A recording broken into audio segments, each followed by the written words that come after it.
And see, that's when you truly have made it in life, when it's like you start doing jokes and it's for you, not them. It's And that's how you know that you're married, Gavin. And it's not about how good it was for them. About was it good for you? Precisely. Anyways, hey, welcome back, everyone, to the MLS Now podcast. I'm your host, Russell. You can find me and the rest of the podcast on social media at MLS Now Podcast. And of course, when I say the rest of the podcast, you're probably thinking to yourself, but Russell, who could that be? Well, fear not, brave listeners. Brave because you find yourself confronted with an apex predator of the podcasting scene. He's named after, of course, the deadliest of cats. The Palace Cat, that's right. It's Lions Blog 1. It's Gavin. Gavin, hello. Welcome, our small but mighty friend. Howdy do. How do you do? I do quite well, Gavin. It is, I'm not going to say blazing hot anymore. It's now sub 90 degrees and, sub 65, 70% humidity, which is still unpleasant, but it's improvement. So we'll take it. Yeah. It is not as hot here in Florida today, at least in Orlando. It was cloudy out, so it was actually a nice day out. Probably mid to high 80s. Not too sweltering of heat, not too crazy humid. So it was bearable today. So doing good.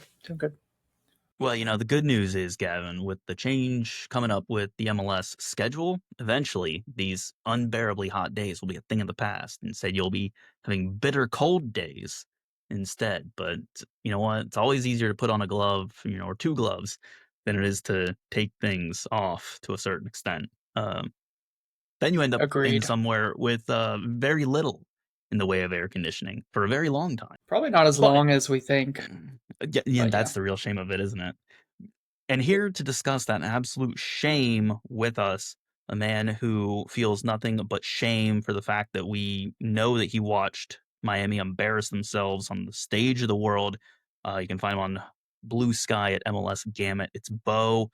Beau, I'm sorry you had to watch that. Yeah, I think I literally watched like 15, 20 minutes and I was like, PSG's got this. I don't think I need to keep watching. But listeners, good news for you. If you are a fan of recapping games where MLS teams are missing their best players for the most part, by golly, have we got a show for you. Do we ever? And here's the wonderful thing.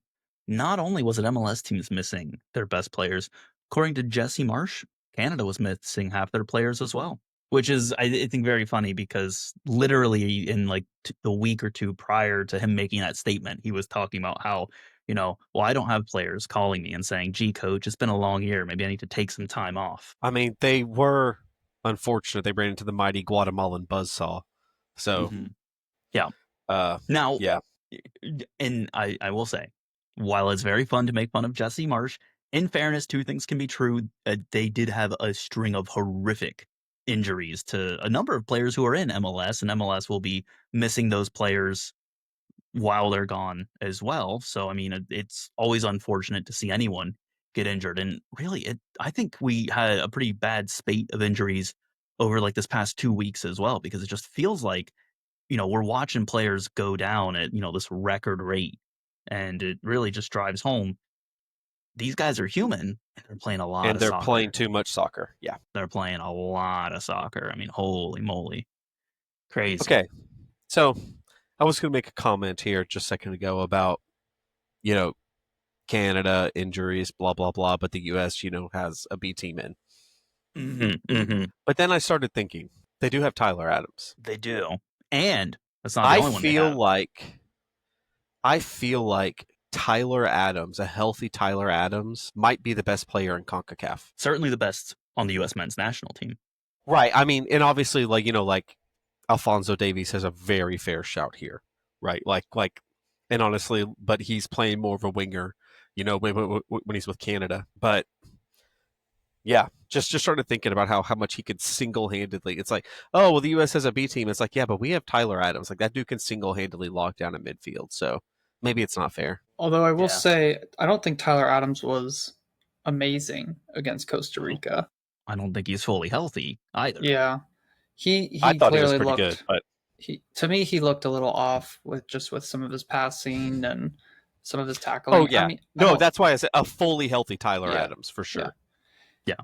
I mean, what was it? Tyler Adams went in for a terrible challenge against Costa Rica, like 1 minute in or something. Yeah. It was amazing. Right. Yeah. Very conky. You can tell he's not fully fit, like you're saying, Beau. So that makes sense. Yeah.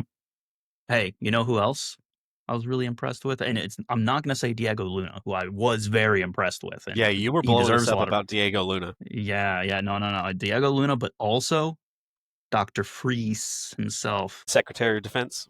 Secretary. He, agree or disagree, Matt Freese should get the starting nod for the U.S. men's national team keeper position until he shows a reason to have lost it. Disagree. I know I'm in the minority there. I don't know. We'll see. Gavin? Disagree. I was kind of disappointed with his play out of the back. And I think in international tournaments that can be really, really helpful to have in like calming the team down. I felt like he's just one of those goalkeepers that under minimal pressure, he's launching that ball as soon as it comes to him, either out of bounds or to midfield, and hopefully we get the second ball. And I just would want someone who's a little bit better with the ball at their feet, a little bit more confident to pick a pass with the ball on the ground. Shot stopping wise, he's great, obviously. And if we go into a penalty shootout, he's my guy for sure. He's a keeper you sub on for the penalty shootout, in my opinion. So, I mostly agree with what you say there. I think that he's not any better with his feet than Matt Turner is. However, I think Matt Turner is a better pure shot stopper. I think Matt reads the ball coming off the foot just a little bit quicker, and that's able to get him that. However, that's assuming Matt Turner's playing. Like I'm not a big guy of like for example, like I don't think Jordan Pickford should be the locked in starter for England, right? Like it's who is playing best at that time. Like I very much of like, man, like if Christian Pulisic isn't playing in Milan for some reason or this and that, like she shouldn't be a locked in starter. But if he comes into camp and he shows that, hey, this dude is healthy, he's the right guy for the job, then you come in. I'm not a big believer in locked in starters. Aside from, your captains or a guy like, there's certain guys like, I mean, honestly, like a Tyler Adams who just most of his value is coming off of the ball. Kind of stuff that's a little bit hard to quantify. But if you got a guy who could do what he does and could do it better, then Adams shouldn't be starting. So, yeah. That's a bold take. If there's a player that does something better than a player who's starting, they should be starting instead. Beau, some people on the U.S. men's national team social media channels would eviscerate you for taking such a brave position. Which is why I said it. Yeah. I think I take a little bit of inspiration from you, Beau, when I say Matt Freese is playing consistently at, a fairly good level, right?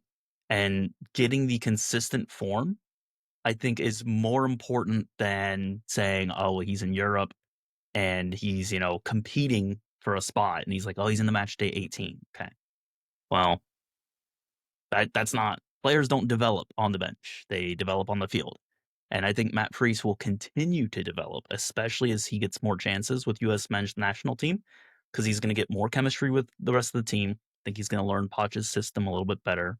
I think it's always weird to say system at national team level, because how much time do you really have to bring in a system at the national team level, right?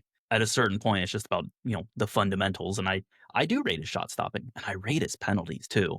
I mean, look, penalties seem to occur almost regularly in these international competitions. You get referees of varying backgrounds, varying degrees.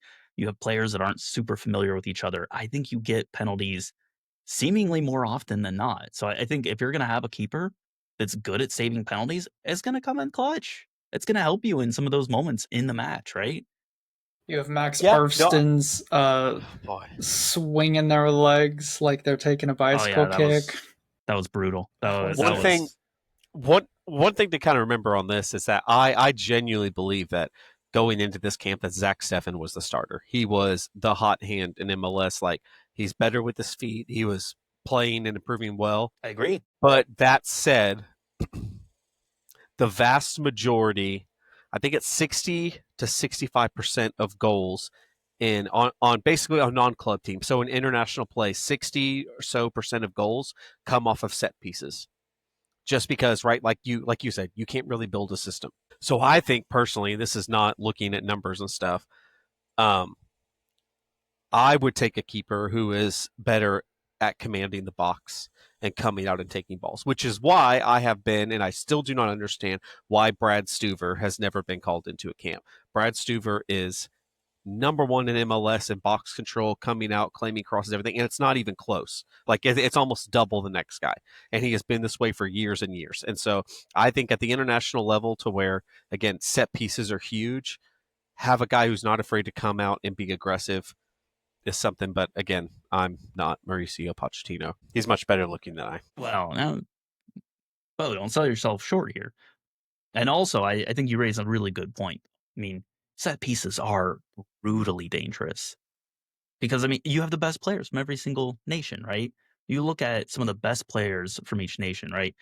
You have true like set piece delivery specialists. Like, look at Seb Berhalter and the balls that he's delivering in on most of those set pieces. They're good opportunities. They're well weighted. They're dangerous, right? Like, players know where to put their bodies. They know where to jump. Like, for whatever reason, Bo, I think you're right. Like, the guys who are making these national teams are all they're in tune with set piece either delivery or being in the right spot at the right time. So I think it's not talked about enough. It's just funny that you talked about elite players from all nations, and your first example was Sebastian Berhalter. Yeah, well, look, I just love it, man. He is an elite player who deserves to Hey, be on the MLS Best 11. this is MLS now, man. You tune in for that, you're gonna get your MLS deep cuts. I love it. Yeah. Now I'll tell you right now, this is it's not even a hot take. This is a freezing cold take. You know, the talk about Lucho Acosta wanting to get U.S. citizenship, wanting to play for the U.S. men's national team, keep that man away from set pieces. He's going to want to take them, keep him away. He has never been good at like delivering dead ball. He's great when the ball's moving, right? Magic. Keep that man far, far, far away from his set pieces. He can't do it. He's going to get the ball like 9 inches off the ground every single time, and then you're going to be like, why don't I take it?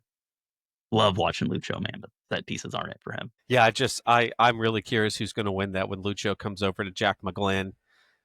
Jack McGlynn setting up, that beautiful on, and Lucho's like, "Let me take it," and he's just like, "Away with you." Yeah, he's gonna be like, "We play for the same club." No, I know what your set pieces look like. Ugh. All right, enough of this. Enough of dunking on Lucho Acosta's set piece delivery. We didn't have a chance to dunk on Canada too much, and I think that's okay. So, U.S. men's national team through to the next round. Canada out. Mexico through to the next round. Very mighty Honduras, Costa Rica. Um, valiant effort. I'm trying to remember who the fourth team that the U.S. will play. The U.S. plays what? Honduras, right? Guatemala. Guatemala. That's right. How could I forget? How could you If forget David that? was here, if David was here, he would be reminding me Screaming at you. incessantly. Yeah. But he's not here. He's never here. He's not. Yeah, he doesn't love us anymore. No. He hates us actually. So Busy guy. anyways, guys, any final thoughts on national team soccer before we go talk about what the people demand, what they crave? It's got what you need. It's got electrolytes. It's the MLS matches. I thought you were going to say the Club World Cup match. No, Gavin, I do not care about Club World Cup. Thank you. Thank you so much. I appreciate that. Yeah. I want to care, Gavin. I do. But there's so many other things that I'd rather watch. Like I struggled, Gavin, and I would this is my personal gripe and lamentation, right? I struggled because the US men's national team kicked off and Columbus Crew versus Philadelphia kicked off and there was overlap between those matches. Not much, right? Just like in theory, one half of overlap. Although there was a weather delay in Columbus. And so then you got a little bit of you got to be able to watch a little bit more than maybe what you thought because you could flip back and forth due to the delay. But irrelevant, right? There's overlap, and I hated that I had to make a conscious choice of do I want to watch the second half of this live and miss men's national team? Or do I watch men's national team live and maybe I put Columbus on my phone or something? Won't be the same experience, but like at least I have it. And that decision sucked. Wish I didn't have to make it. Understandable. Yeah. Welcome to the summer of soccer, Yeah, welcome to where the. tough choices will have to be made. I don't want to have to make those tough choices. I want to be greedy, Bo. I want to sit down in front of the couch and I want to eat a whole Costco pizza because I'm sitting in front of the couch for like 16 hours watching soccer, and people are going to be like doing the math and they're going to be like, Russell, that's 4,000 calories of pizza. Don't eat that in one sitting. To which I say, you are not my supervisor. Only my wife can tell me that. And she did tell me that. And so I didn't eat the whole Costco pizza in one sitting, but I could have. Good job, Beau. Yeah, Or but I could have. Russell. Good job, Russell. Yeah. Thank you. The I've been credit called worse. belongs the credit belongs entirely to me. All right. Let's actually talk soccer now. Proper Major League Soccer. Guys, we're gonna have to unfortunately discuss something very serious. Toronto did get another win, and they didn't look totally incompetent doing it, which is giving me mixed feelings. Gavin, please save me. I don't know. Beau really wants this one. Beau, please save me. It's fine. Somebody, I've got you. tell Hey, me. hey, look at me. Look at me. Yeah, We're going to get through this together. Look at me. Okay, listen. This is not a Hyperventilating, Beau. case of Toronto being good. This is a case of Portland being bad. Took the words right out of my mouth. Anthony you is make me feel out so much for better. Anthony is out for 6 to 8 weeks, my friend. That was the sole bright spot of their season. And I don't know what they're going to do. I think we finally start to see that Portland is a pretender, not a contender. I said it, Portland fans. Been saying it all year. I think Portland's going to free fall the second half, especially now that Anthony's out.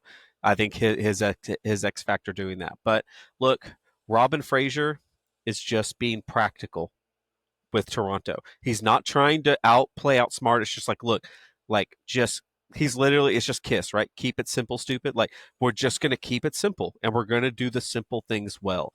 And that goes, and that works. So don't worry.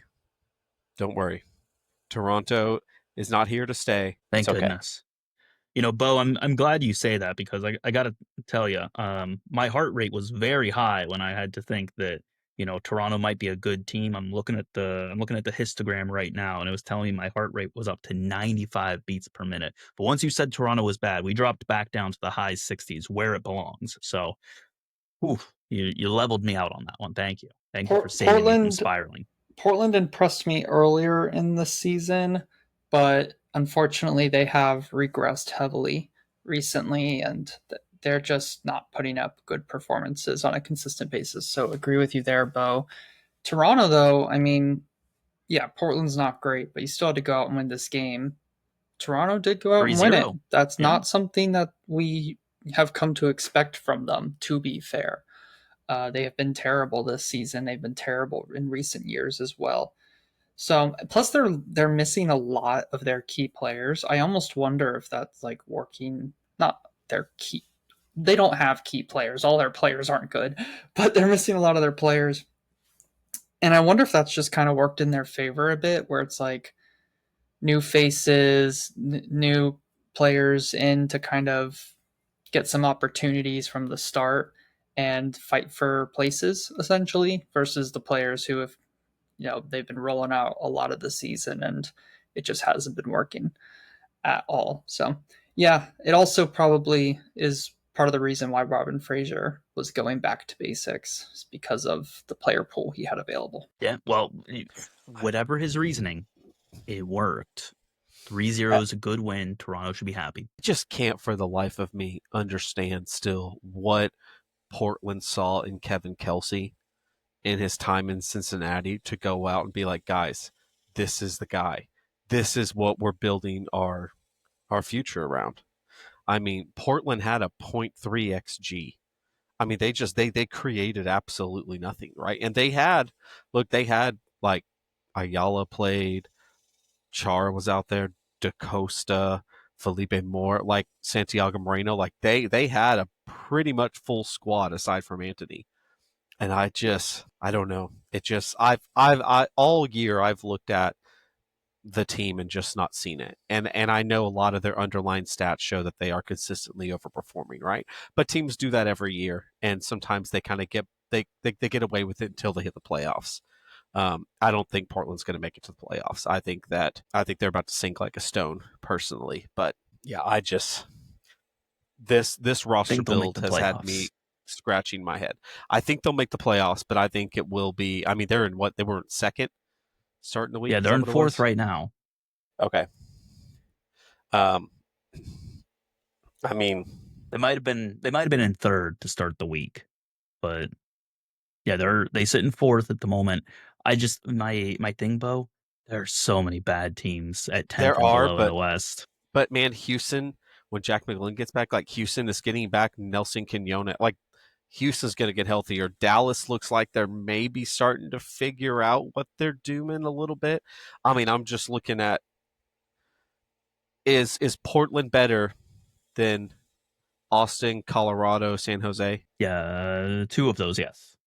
You think so? I don't think they're better than San Jose, but I think they're better than Austin because Austin have scoring issues as well, and Colorado can't string together 3 wins in a row to save their lives. It's a very good point. But I think they'll drop out of the top four. What do you think, Gavin? I think top four feels too high for them, but it could just be, or it is a symptom of a weak West. Um, so they may sneak in, but I don't know that they fall out of the playoffs. I think they could be a fifth, sixth, seventh place team though. I think fourth feels a little too high. I mean, think about this though. 4 points separates them from fourth and the ninth spot, a wild card spot. 4 points. That's not much, man. That's just losing. I don't know. I mean, in the West, it's so tight. Basically, every single one of these matches turns into a 6-point swing at this point. Like you play against Austin, you lose to them, they're within 1 point of you. Yeah, I just think okay for Portland, who's their playmaker guy? Like because look, MLS is a league Costa. of DPS, right?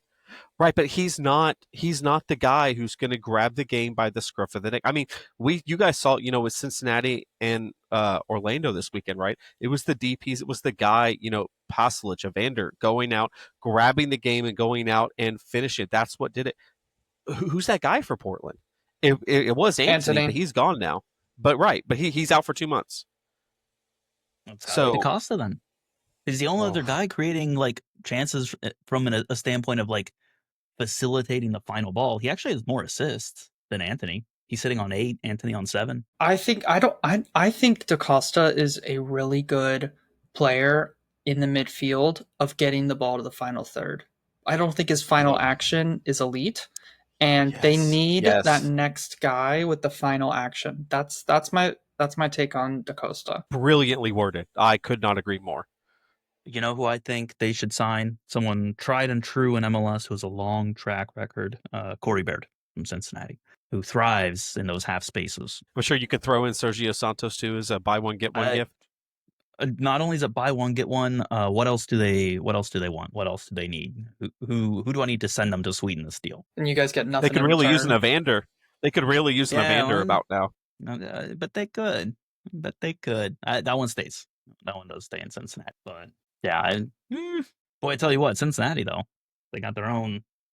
They're gonna have their own woes and issues because we're still waiting on news on Teenage Debbie. But boy, he did not look good coming off the field after this weekend. Cincinnati might be down now.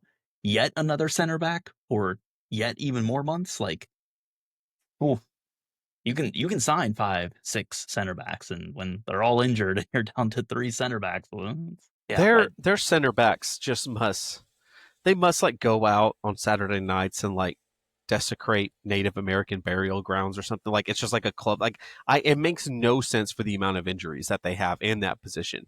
I mean, I wish I knew. they go every year from like, oh, they're the most deep there to being like, man, they could really use another one. Yeah, I mean, and it has cost Cincinnati, like in the year that they probably should have won MLS Cup and having no center back depth when they lost Miazga, and the drop off from that. And it's like, yeah, of course they lost to Columbus, like, and lost the 2-goal lead when you have no center back ability. Like, of course they broke down after 60 minutes. What did you think was going to happen? You lost the defender of the year, and you didn't have really anyone who got even close to his level. Speaking of defender of the year, how about Pedro Gallese, Gavin? I've been dying. As soon as I saw that, I was like, I wish I could have had a camera on Gavin's face that time. To be honest, I was in the stadium and I was the free kick was so far out. I was ball watching. Sorry, coach, I was ball watching, and I'm watching, and so was Gallese. To be fair, I'm looking at the ball. Evander goes to take it, and next thing I know, it's gone near post, and it's in the back of the net, and Gallese is flailing like ridiculously into the net, and I'm like, what? How did that happen? Like, and then I saw the replay, and you see Gallese 10 yards to the right, and it's like, even if the ball is going into that zone of the field, into that zone of players, he's still positioned poorly. Because if he doesn't get to the ball, that whole side of the goal is still open for a header to go that way. It was just horrendous positioning. Man, it was frustrating. It was frustrating. I see what he was going for. Cincinnati lined up a bunch of people on the back post, so he's like, "Hey, I'll be over here. Come out, claim the cross, right?" But by doing that, they're literally trying to set him up to cheat, and he did. He literally took the bait. Where if you're going to go over and guard an entire side of the goal and leave the near post wide open, what do you think's going? I mean, this was goalkeeping 101, poor positioning. I see what he was going for, but this is Pedro Gallese. He is good for a brain fart a game. He is. It was a very even game, and I knew going in it was going to be an even game. And Russell and I were texting, and I kind of said first goal wins in this game, and that goal went in. And was like, yeah, this is Cincinnati's win. I thought it was going to end 1-0, ended up 2-1, but it was really just you can't let that happen. That cannot be the goal you let. At least make them work for it. And we didn't even make them work for it. Made them just take a really good shot from far out and into a wide open net. It's funny, Gavin, because you said 1-0, and I was like, Cincinnati needs 2 because Orlando are going to score. We're going to let Orlando get a goal. Yeah, and we probably should have had 2 goals, but you should have had 2 goals. And I even texted you at the end of the match. I was like, that is unfortunate for Orlando. It is super lucky for Cincinnati. I mean, you had a player miss from 3 yards. Yeah, that was brutal. Gavin, is it any consolation to you that your team won the XG battle? No. 1.87 to 0.55. That matches the eye test. It does. Yeah. Orlando City have not looked good against competent opposition this season. Like, Orlando City are kind of a team that I think it would be fair to say are kind of faking it at the moment. Like, I'll just list out who they've beaten this season, okay? Toronto, DC, LA Galaxy, Atlanta, Charlotte, away to Miami, which is a good win. Portland, away to Colorado, away to St. Louis. Those are our wins this season. I mean, I just heard a murderer's row of opponents. I don't know what. Yeah, I mean, whatever point you're trying to make, Gavin, I'm not getting it. It's not a great group of opponents when you're looking at wins specifically. Now, we don't tend to lose that much either. But the teams we have lost to, Philadelphia, New York City FC away, we always lose that game. Chicago, Cincinnati, and Atlanta away. Those are our losses. We have a tough stretch coming up where we need to face Columbus twice throughout the end of the season. We need to face Cincinnati away again. We have to play Miami again. I think we have to play Nashville twice still. So we have to play Vancouver. We have some of our harder games coming up. It's going to be really interesting to see how we close out the season because this earlier stretch was some easier games, and we find ourselves in mid-table. You mentioned Nashville, Gavin, and I just want to point out, I'm going over here, conference standings. Nashville sit third, 1 point behind second place Cincinnati, 2 points behind first place Philadelphia. None of us would have predicted Nashville to be at this point at any point of the year. I'm pretty sure Not a some of us single probably one of us, even people who were on the show early in the year, made predictions. No one guessed it. Nobody. And No here's one. the crazy thing. No one named David. Yeah, No. no one named David. But here, David's not here. He can't defend himself, so we don't have to include David's prediction, which might look pretty smart.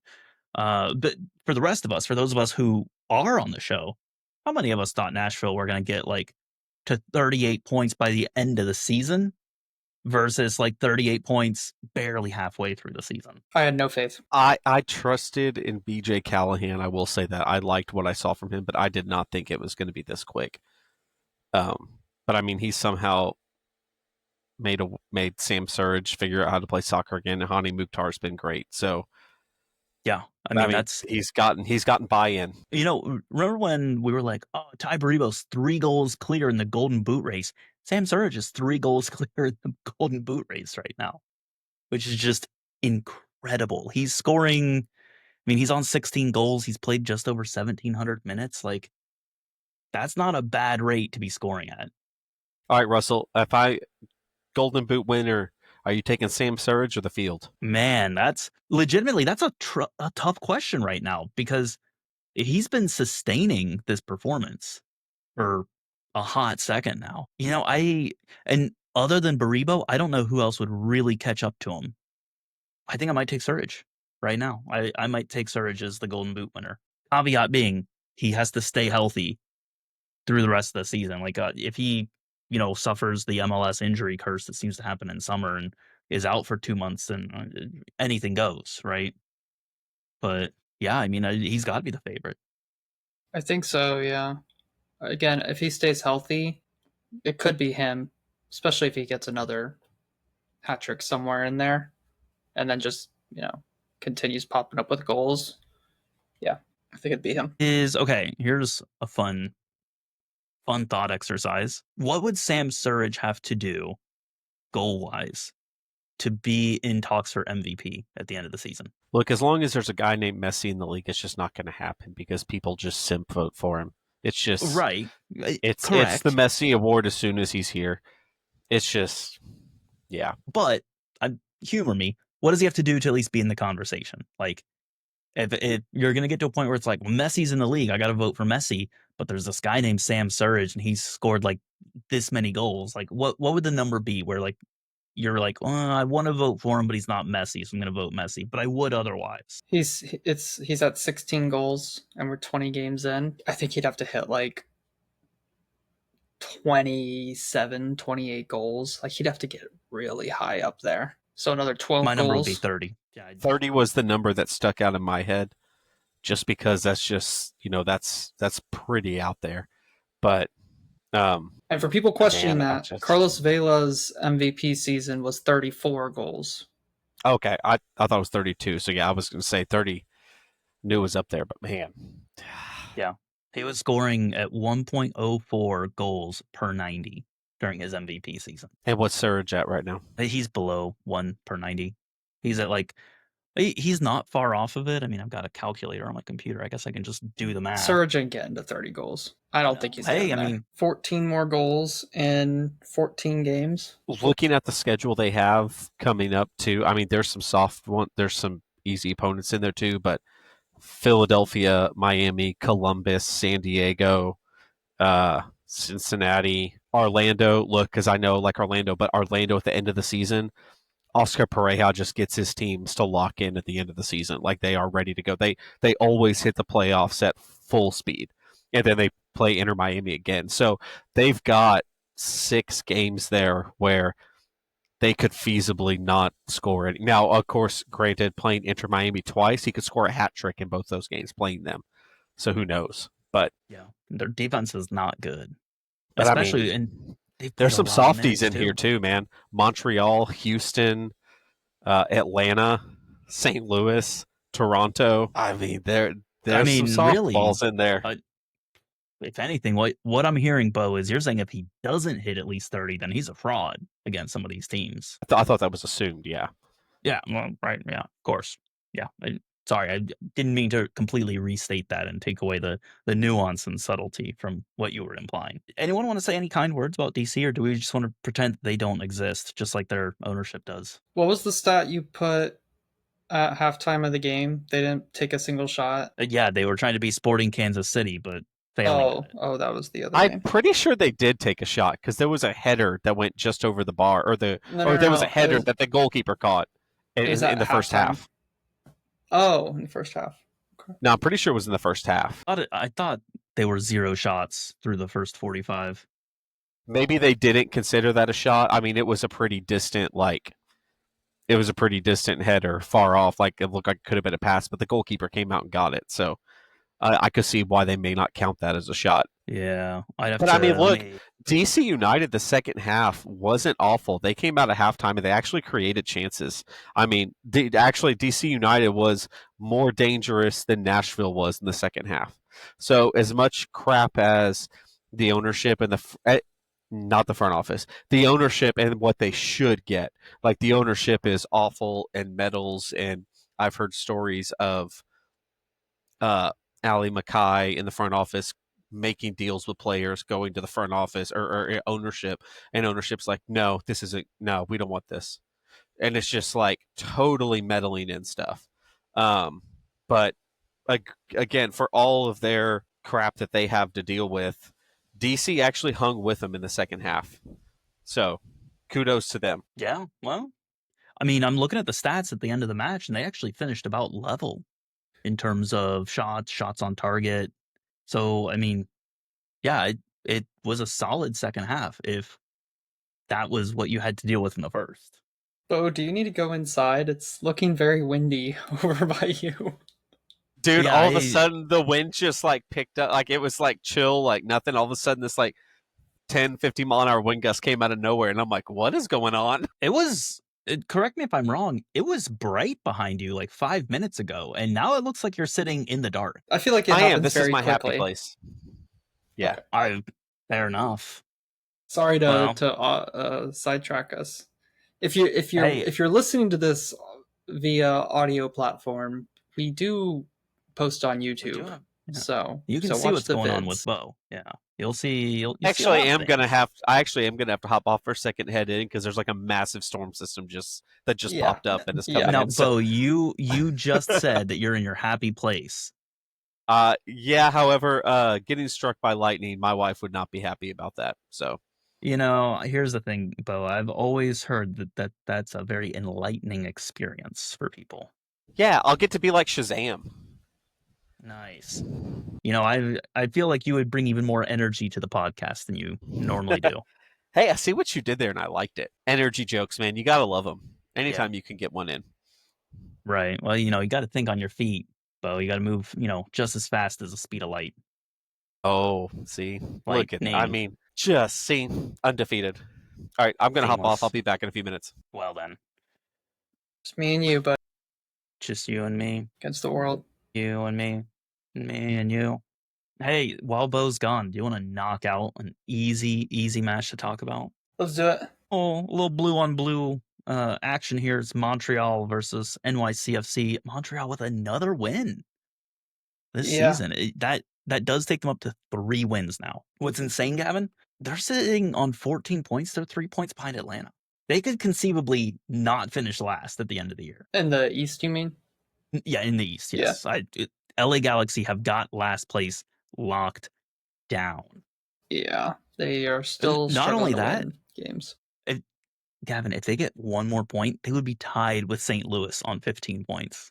Dude, St. Louis, and they have one atrocious. Yeah, they've been not good. Yeah, they got one game in hand over St. Louis as well. They could leapfrog St. Louis with a win. Okay.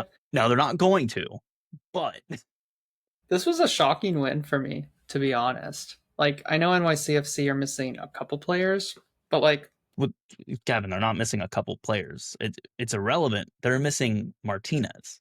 Doesn't matter who else they're Oh, missing. true. I forgot about him. Yeah, I was thinking they won't be. Freeze, but Yeah, yeah, no. Martinez.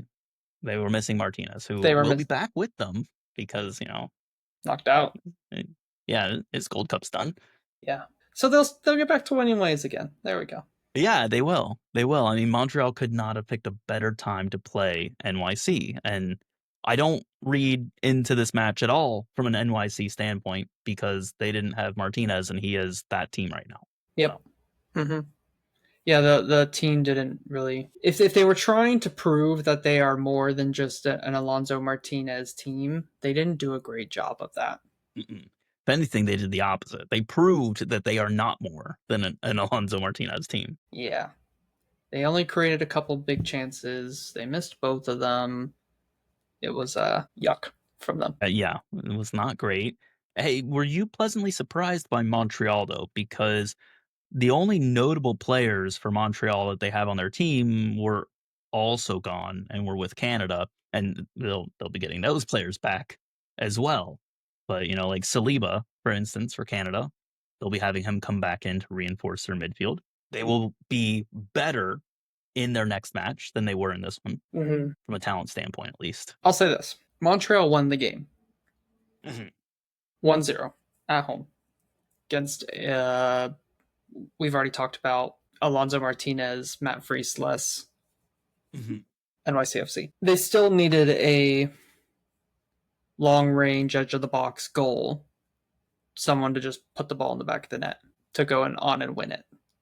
So it's just one of those things where it's like the sport of soccer. At the end of the day, someone just puts the ball in the back of the net, and if someone does that for your team first in the game, you can kind of see it out. And that's what they did. They saw it out. Yeah. And NYC didn't have Alonso Martinez. So yeah, like NYCFC aren't really the most creative team in the world these days. So they got their one goal. Montreal got their one goal, and that was that. Beau, welcome back. I'm alive. We're talking about Montreal. We're talking. We were talking about Montreal. We're not. And how they got their first home win of the year finally. But it was against NYC, and they were missing Alonso Martinez. Was anybody else rooting against that to happen? I just kind of hope they didn't win at home at all this year. Or does that make me a monster? No, that's fine. LA Galaxy, I don't think have won at home. Oh wait, no, they have. They've won one at home. They haven't won on the road. Russell was rooting for Galaxy to go the whole season winless, so that does not make you a monster. Beau. Yeah, no.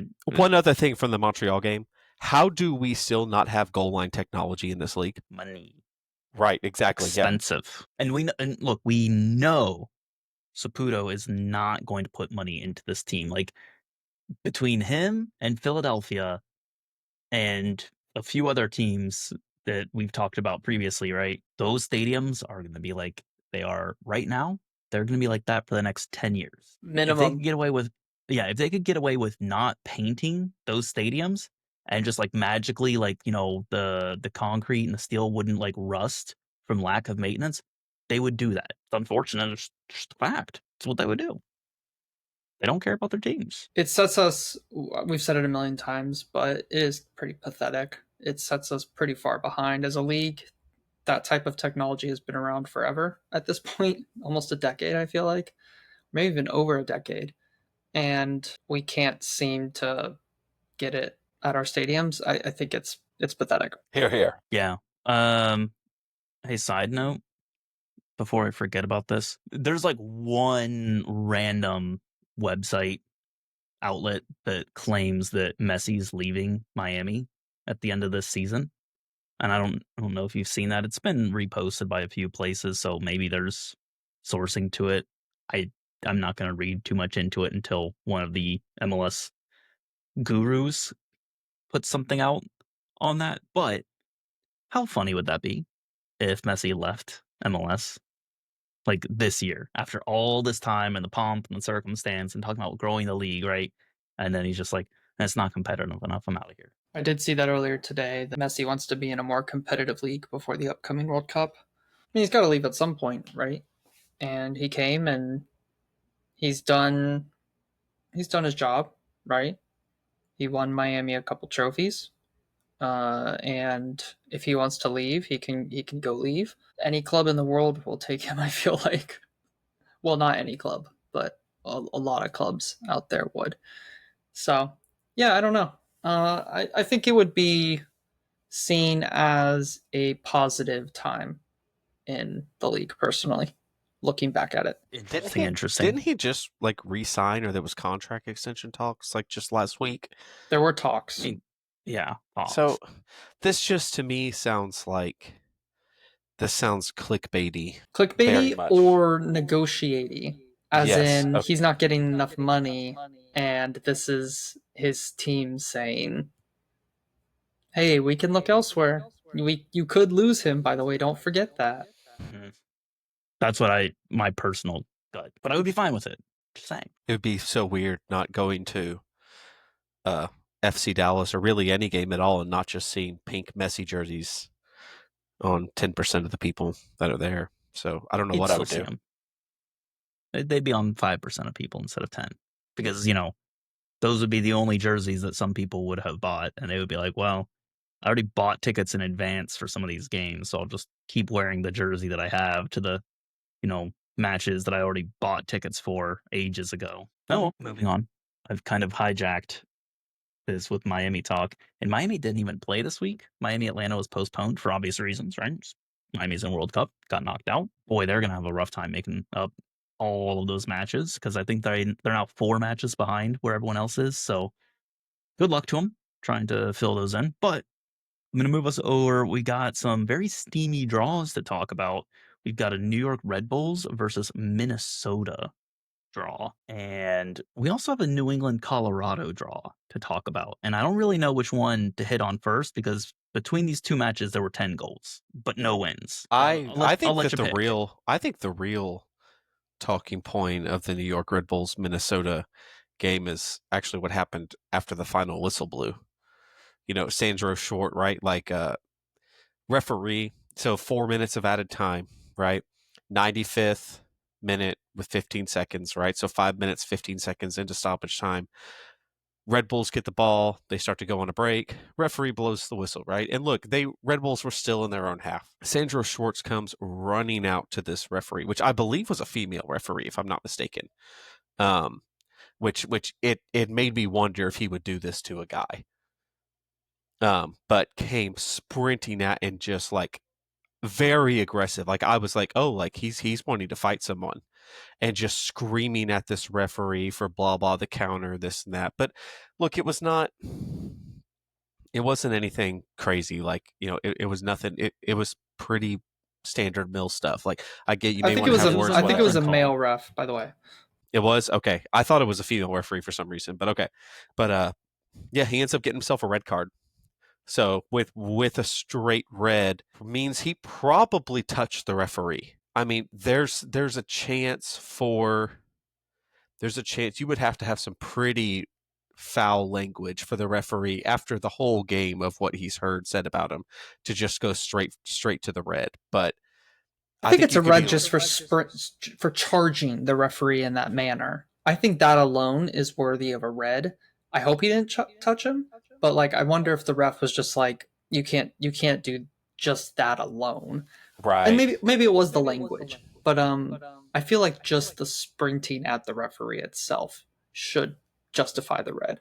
Cincinnati fans will appreciate this, but I think what Schwartz was really trying to do is he just want to go talk to the ref to get his pizza order. Say, hey, maybe I can bring something by to you in the locker room after the match. Maybe you look a little hungry. You want some New York style? Get it from delivery across the way. It was really important to Schwartz to get that conversation, and he needed to be able to get the pizza to the ref. My real favorite part though was this part. So listeners, if you haven't heard this, his post-match his post-game press conference, when he was asked about it, he said, I wanted to tell him that it was a great performance. Short said, it was such a great performance for the stoppage time, was such a great performance from the penalty situation. It's not allowed to criticize the referee. And I said, I want to say great performance of him was, I've never seen this before, so it was great. And then he talked about how basically, what do you want me to say? I can't criticize the referee. It was a wonderful performance. So I did like that he did not let it go. He probably still gets fined. Fined and probably held out for an additional game. Yeah. It's like, yeah, you said great performance, but you didn't really mean it. None of us mean when we say great performance, Beau. It's just we don't get fined when we say what the performances actually are like. Well, Gavin, do you have any thoughts on that? Otherwise, I'm going to force you through host privileges to talk about New England, Colorado. Not that specifically, but just on the game itself. It's another game where Minnesota gives up a lead late. And so on that side of the ball, that's just a continuing trend that we've seen this season and makes me worry about their playoff hopes. Like, they'll probably make the playoffs for sure, but will they do anything in the playoffs? The way that they see out leads, I highly doubt it. And then New York Red Bulls, they've just been so average this season. It's just another average season. Both of these teams scream first round exit to me. Yeah, I could see that. Although Red Bulls, you never know, right? They could go on another run.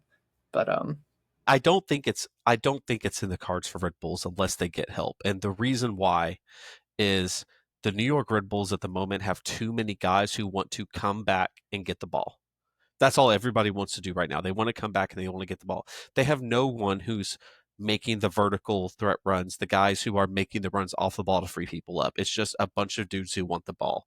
And I don't think you're going to be able to change their characteristics, like the things that got them to the level that they are.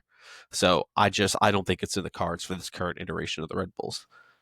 maybe if they get Lewis Morgan back and he stays healthy, but that is so unrealistic with his. I guess Timo Werner would help, right? Talking about guys making vertical runs behind, but kind of his shtick, yeah. That's a good point because like Sofo, I feel like Sofo makes runs in behind at times, and he's scoring a couple goals here and there for them. So yeah. Just for the record, I thought you were mispronouncing SoFi for a second. I was like, oh, he doesn't know how to say SoFi. SoFo Stadium. Yeah. In scenic Los Angeles. Gavin's got an animal making noises behind him. She wants it is. It is pretty amazing, though, that Minnesota keeps, Tony Oluwaseyi's become like their main striker. And when they play with a 4-5-1, where you only have one striker, one main point of attack, you can just go, hey, Kelvin Yeboah, you're up next.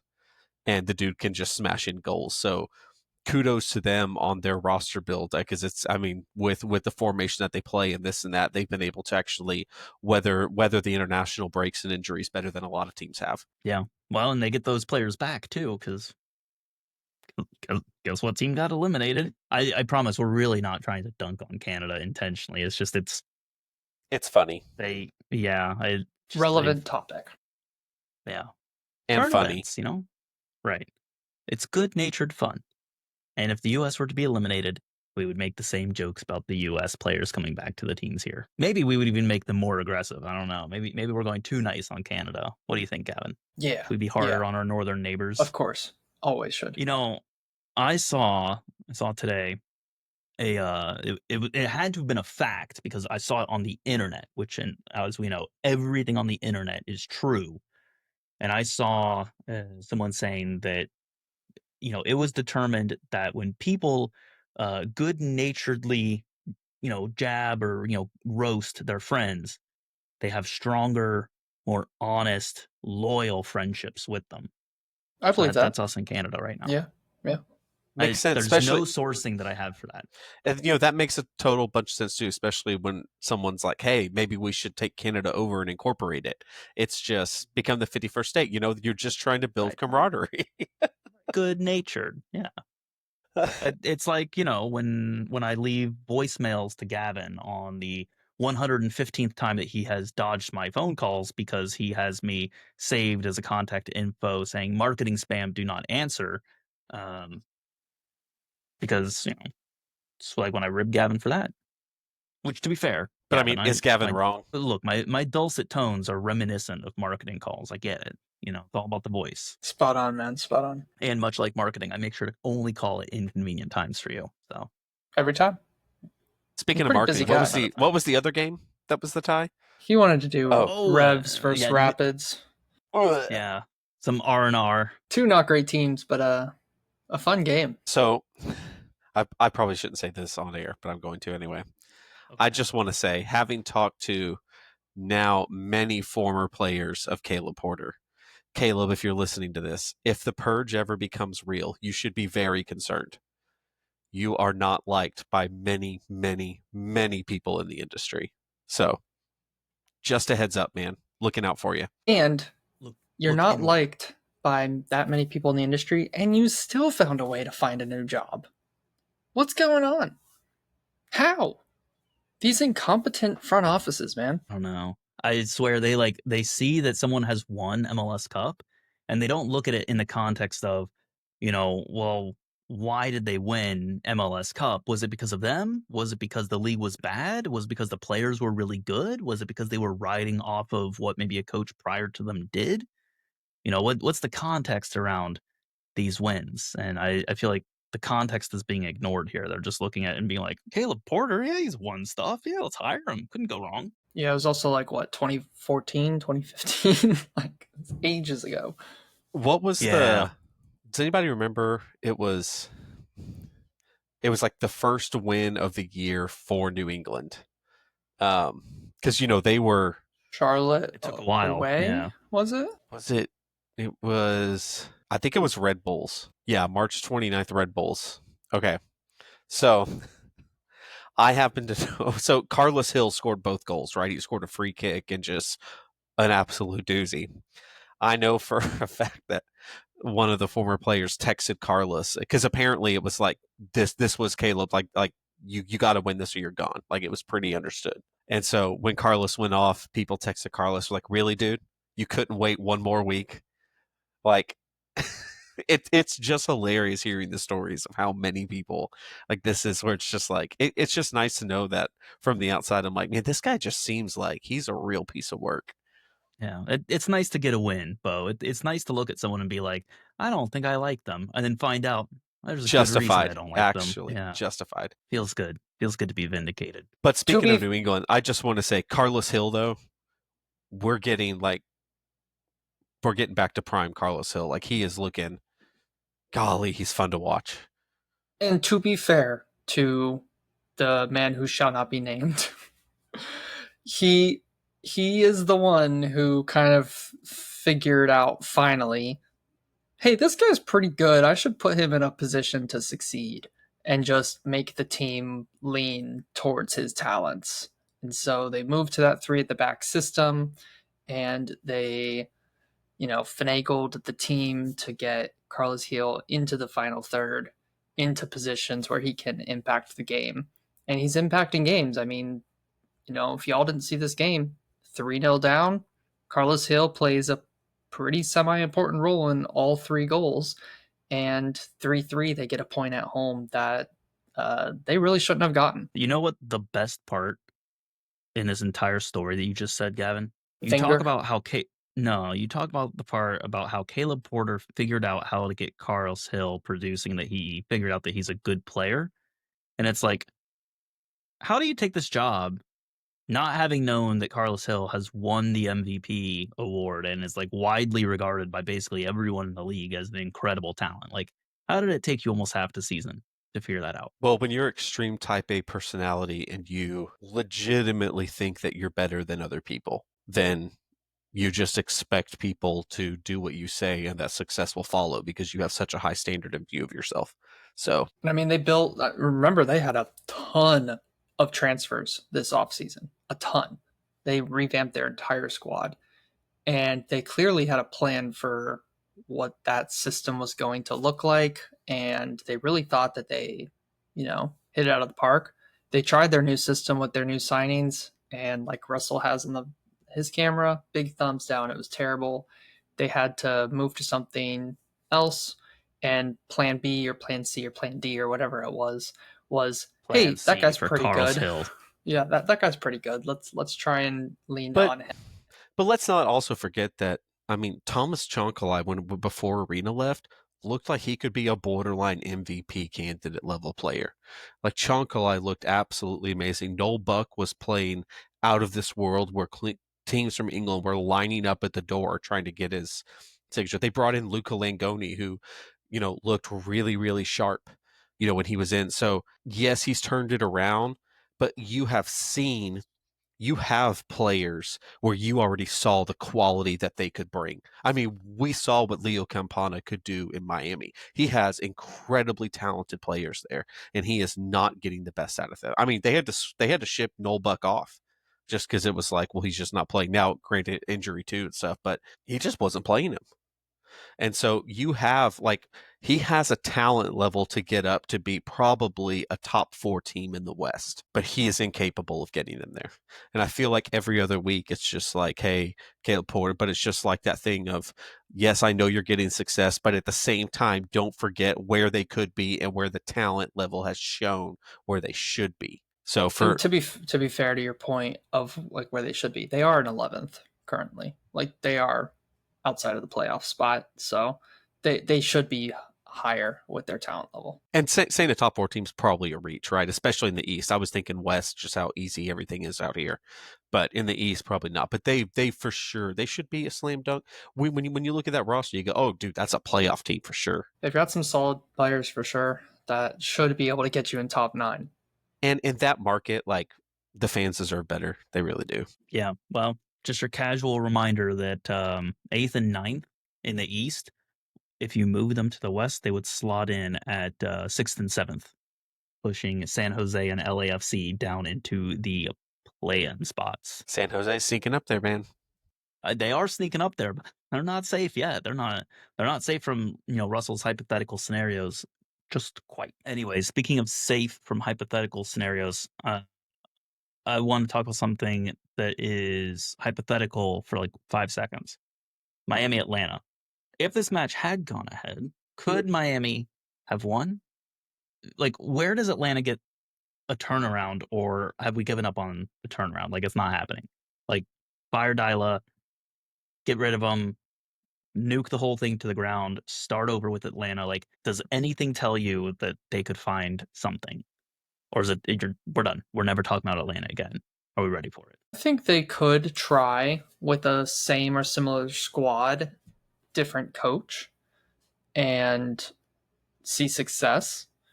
I for whatever reason, this current setup between coach and players aren't working, and I don't think the squad is amazing, but you do have good, strong attacking talent that, for whatever reason, they're not seeing success even when they are leaning into it.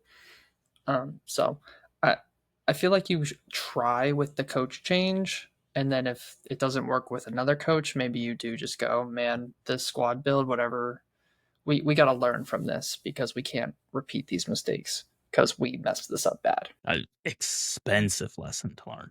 You had the most expensive player ever paid a feed for with an MLS in Latte Loth. He's not anywhere near the conversation for Golden Boot. He might be outside the top 50 at this point. He hasn't scored since March. He's like 5 goals, right? Yeah, he is like not even on the first page of the Golden Boot list. No, I'm pretty sure he literally has like 4 or 5. Like he's far. I think he lost his starting spot for a couple games. It wasn't injury. It was genuinely preference from Dyla. I think that Ronnie Dyla clearly can't do it. Like when you have, like you have Lobajanice, Moranchuk, Loth, Almiron. There is way too much quality here to be playing the way you are. It is clear that Ronnie Dyla just isn't the guy. If you want to ask my opinion personally, I think Atlanta has waited too late that you have tanked your season. You are 17 points, and the wild card spot is 28 points. 11 points is too much. Sorry, you missed the boat. Everyone saw it, but you just refuse to do anything about it.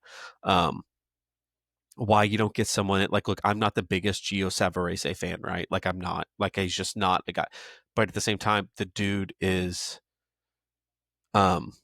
practical. He's not he's going to look at the weaknesses and the strengths of his team and make adjustments on that. And Ronnie Dyla is not able to do that. I mean, this team looks like it's just full of weaknesses. And with the amount of money spent and the talent on this squad, not to to be playing like they are is inexcusable. I think that he's probably, if I had to guess, I think he's on the hottest seat right now. However, one thing I did want to bring up is I think that Dean Smith should be starting to get worried because what's going on in Charlotte is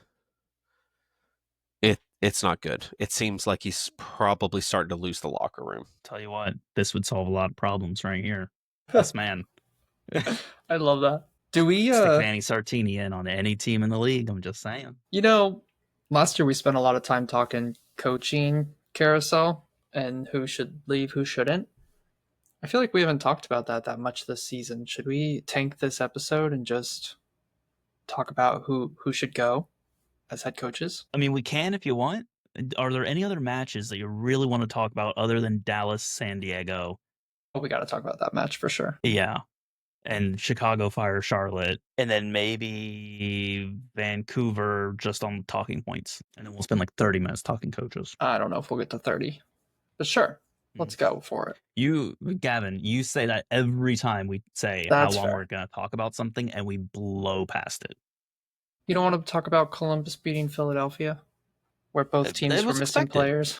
Yeah, no, Columbus at home, like I 100% expected Columbus to win that.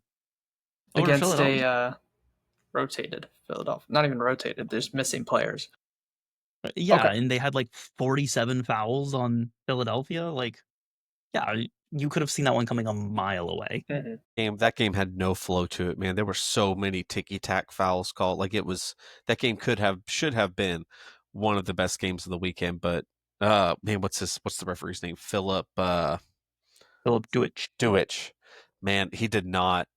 I normally like watching him ref. He did not do a good job on this one, man. There was no flow. Like it was just.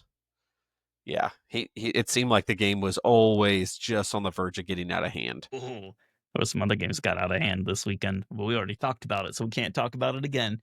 San Diego FC versus Dallas. Beau, this was a Dallas home match, which tells me you were there. Give it to us, give it to us straight, Beau. Give it to us on the ground. What's the verdict? Is San Diego a good team? San Diego really good, man. Like a few. I know it. I know. I know it. You know it. It's a few things like just. I always like watching teams and players in person just because you can see things that aren't like the screen and rightly so. TV is very ball heavy, ball dominant, like they're following the ball. But just a few things like Christopher McVeigh, center back for San Diego, is incredible. His recovery runs and his angles that he takes are absolutely amazing. He's very competent on the ball.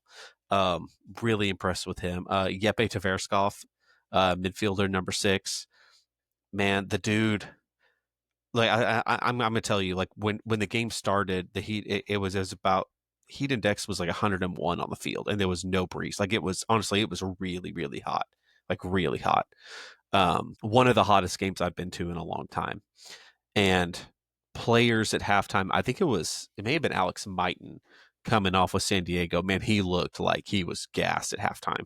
And I believe they actually subbed him off because, dude was gassed. But it's like the 86th minute, Dallas hits a break, and Yepe Tverskov, man, freaking full-blown, like 3/4 of a field sprint back to recover and stop, like intercepts a pass that would have set up a shot. Just incredible, like the engine and motor and the drive to do it. Because most guys didn't have the energy to do it. It was incredible.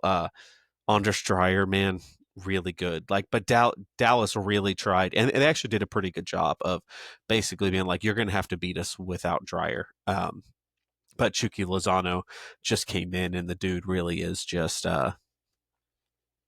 next level. You can see why they brought him in. If he could stay healthy, that would be huge. But also, if he could stay healthy, he probably wouldn't be in MLS. So there's that as well. Fair point. And Dreyer did still go on to win the game for San Diego. He had a goal and 2 assists in this one? Oh, he had the PK. That's right. He had the PK, which was just insane. Like that happened right in front of me. It was like, what was Delgado thinking? But yeah, the 2 assists to Tomas Angel and Chucky Lozano were incredible. So yeah, man, you know what San Diego's going to do, and you just can't stop it. They take the ball and they move forward with a purpose, something that Dallas does not know how to do. Do they move to favorites for the Shield for you guys? I know they're in first. I know Vancouver has a game in hand. Miami also has a lot of games still to play. But I don't think Miami have a shot at the Shield, just for the record. well, okay, so if Miami win all 4 of their games in hand, that's a humongous if. I know. It's 4 games. They it is the shoot up the biggest. rankings. But here's the thing: if they win all of their 4 games in hand, they only get to 1 point ahead of Philadelphia. Yeah, but then they're in the conversation, and that's Miami could do that. That's a realistic possibility. They may have a very real shot. Looking at their schedule going forward, I mean, they've got a couple tough games: Vancouver, Chicago, and Nashville, right? But then they've got Toronto, Houston, San Jose twice, Sporting Kansas City, Portland, LAFC, which the way they've been playing of late, that's not that scary. Minnesota could be tough, but like Atlanta, against San Jose, Portland, Houston, like they play Houston and Portland twice. Yeah, and Sporting Minnesota Kansas will be City, tough like, until the 85th minute, that's true. and then they'll give up 2 goals, and San Diego. I just that'll be a really interesting game because San Diego, like Minnesota, doesn't care if you have the ball, and they're just going to be like, all right, let's see. Because I think we had some injuries or something last time where we didn't get like a really good like view of how that game's going to go. But how Minnesota is able to bunker down against a team that's very competent on the ball, competent and confident. I think for me they're my favorites right now. San Diego. Put them top 3. I don't know if I can call them favorites right this second, but they're in their conversation. They're absolutely in the conversation, but who do you have over them? Philadelphia? Yeah. I mean, Philadelphia have just been incredible. Yep. I want to say Philly, but again, it's just, man, doing that high press for an entire season. Like, we're getting into July, like we haven't even started July and August yet. And it's just like, I wonder if they have the depth to keep that going. Again, if there's anyone who I trust to do it, it's going to be Cardinal because he did it and messed up in St. Louis, and I no doubt learned stuff. But it's like, I think it's going to be a fun. Oh, go ahead, Beau. No, I was just say until you see it done, it's hard to not question it. Yeah, that's fair. I think it's going to be a fun end of season run in for the Supporter Shield because I think in the conversation, I think there's more than 3 you could call out right at this moment in time. Philadelphia, Cincinnati, Nashville, all in the picture. Columbus as kind of like an outsider, I think. They would have to go on a big run, I think, to oust all these teams. San Diego, obviously. Vancouver, obviously. And if they were to go on a huge run, not going to happen. Minnesota. But like we said, we don't even think they're going to do anything in the playoffs. So they're like that last tier. Right at the bottom. You guys don't think Minnesota's going to do anything in the playoffs? Yeah, not at all. Playoffs is, I think, irrelevant to Supporter Shield, though. Like, I don't know if I think Philadelphia are going to win playoffs because, if we talk about fading down the stretch, right? Philadelphia could stay hot up until like the last match of the season, win the Supporter Shield, and then crash out in the playoffs, which I think has just as much likelihood as them going and winning the Supporter Shield and not having any fatigue. Like, that's a 50-50 split for me. It's going to go one way or the other. Yeah, I think that high press soccer is a really good regular season thing, but I don't know historically how well it performs. And I say that because the only real team that's done it consistently is New York Red Bulls. And you can go, yeah, they made it to MLS Cup last year, but that was a hybrid, right? Like they had success because they actually somewhat went away from the high pressing thing. They actually got smart and started using the ball more. So it's not a complete. So actually, it's the moment they got away from that, they actually went farther in the playoffs. So I think that, how them Supporter Shield versus MLS Cup is 2 totally different ball games. And one is, are you guys? I think MLS Cup's greater than Supporter Shield. Anybody else feel that way, or am I alone? I mean, I think MLS Cup has got to be better than Supporter Shield because you get the star over your crest on the jersey, right? Like if you got a star under your crest, like a different logo or something for winning Supporter Shield, then that'd be great, right? Like, oh, equally important, right? But that the league does not recognize Supporter Shield in any meaningful way. It just Yeah, doesn't. it doesn't. Like, I think it's an extremely valid trophy to win the league season. yeah, I think I would MLS take Cup pride in it. ranks higher in people's estimation, and and I guess the leagues as well. That's what they market. But I still heavily respect the Supporter Shield. Like Miami won the Supporter Shield. I think that's a valid trophy that Messi won in his career. Um, and that is to me bringing success to Miami personally. No, I'm 100% with you, but I'm very much of I know there are a lot of people that are like supporter shield truthers, man, and they're like Such a all in question. on it. But to me, it's just like, especially now that you don't even play every team every year, right? Like the East is a meat grinder this year. Like you're going to get chewed up and spit out. Whereas like Vancouver and San Diego, they're having to play less good teams. They're going to be able to rack up more points. It's just not having to play the same caliber of opponents means that the trophy itself it's not the same. It can't be weighted the same. I think that's fair. Yeah. Hey, last thing The before we move insane on. thing, Oh, go ahead. I was going to say the insane thing is, even despite the East being an absolute meat grinder, Bo, there's still a very real chance the East still wins the Supporter Shield, which just would be an incredible testament to how good that team is. So are you just out on Vancouver being a supporter shield contender now? Oh, no, no. I think they have an extremely strong chance of winning it. But I also think it's very, very possible that an Eastern team wins it. Probably Philadelphia. I had to pick one in the East.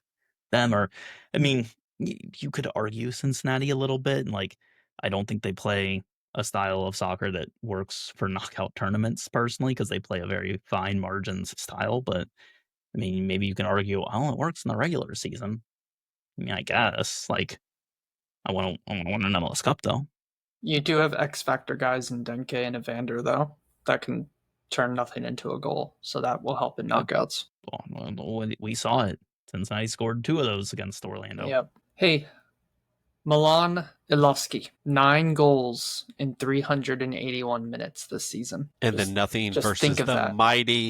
the mighty. Actually, no, seriously, Dallas. Their center backs complete 3 and 4. Their number one's out injured. Ibiaga got a red card last time, so it was our backup signing. I think who played his third game for the club, and then Lalas Abubakar. Ooh, So yikes. so unable to score on those two mighty center All backs. right, So he's a dud. He's overperforming, which it's obviously he done. is. Right. Obviously he's overperforming. When He's you a have fake 9 goals, I think he has a goal every 3 shots. I think is the stat that I saw. Like he's just, and he takes more than 3 shots a game on average. Like Milanovsky is averaging more shots per 90 than Lionel Messi does, and Messi leads the league in that. When you put the qualifiers in, so yeah, I think he's at like 6 shots per 90 when you average it out. He's a shot monster. He takes a lot of shots. He is averaging a goal every 3 shots. One to keep an eye on. Hopefully, I don't know. I think his loan is supposed to expire this summer. And so will he go back to, I think he's with Nordstrand in Denmark? Or will they extend him and will he stay or will they sign him permanently? I don't know. They'll I think extend them. if a fee wasn't already agreed, then I could see it being a thing of like Nordstrom, like, well, look how well he's playing. Clearly, he's good. So He's you a need to 10 pay million. up, Yeah. right? So I could see if a fee wasn't already pre-agreed, that he could end up going back. He's just like But yeah, blowing up right now. It's just been an Yeah. insane run. Or I could see they would say, well, he's doing really well with this team in this season.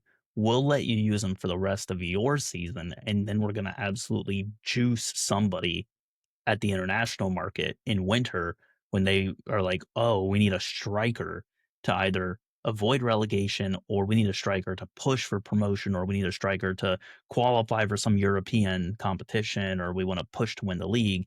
and we're going to be able to point and look and be like, well, here's a guy who's going to be the next Erling Haaland. So pay up. And by the way, this is former Real Salt Lake homegrown Milan Olaski. You're telling me that Real Salt Lake couldn't use a guy like this at the moment? I mean, what could they? I feel like he thrives on good teams. That's just looking, because I was doing some looking at his career.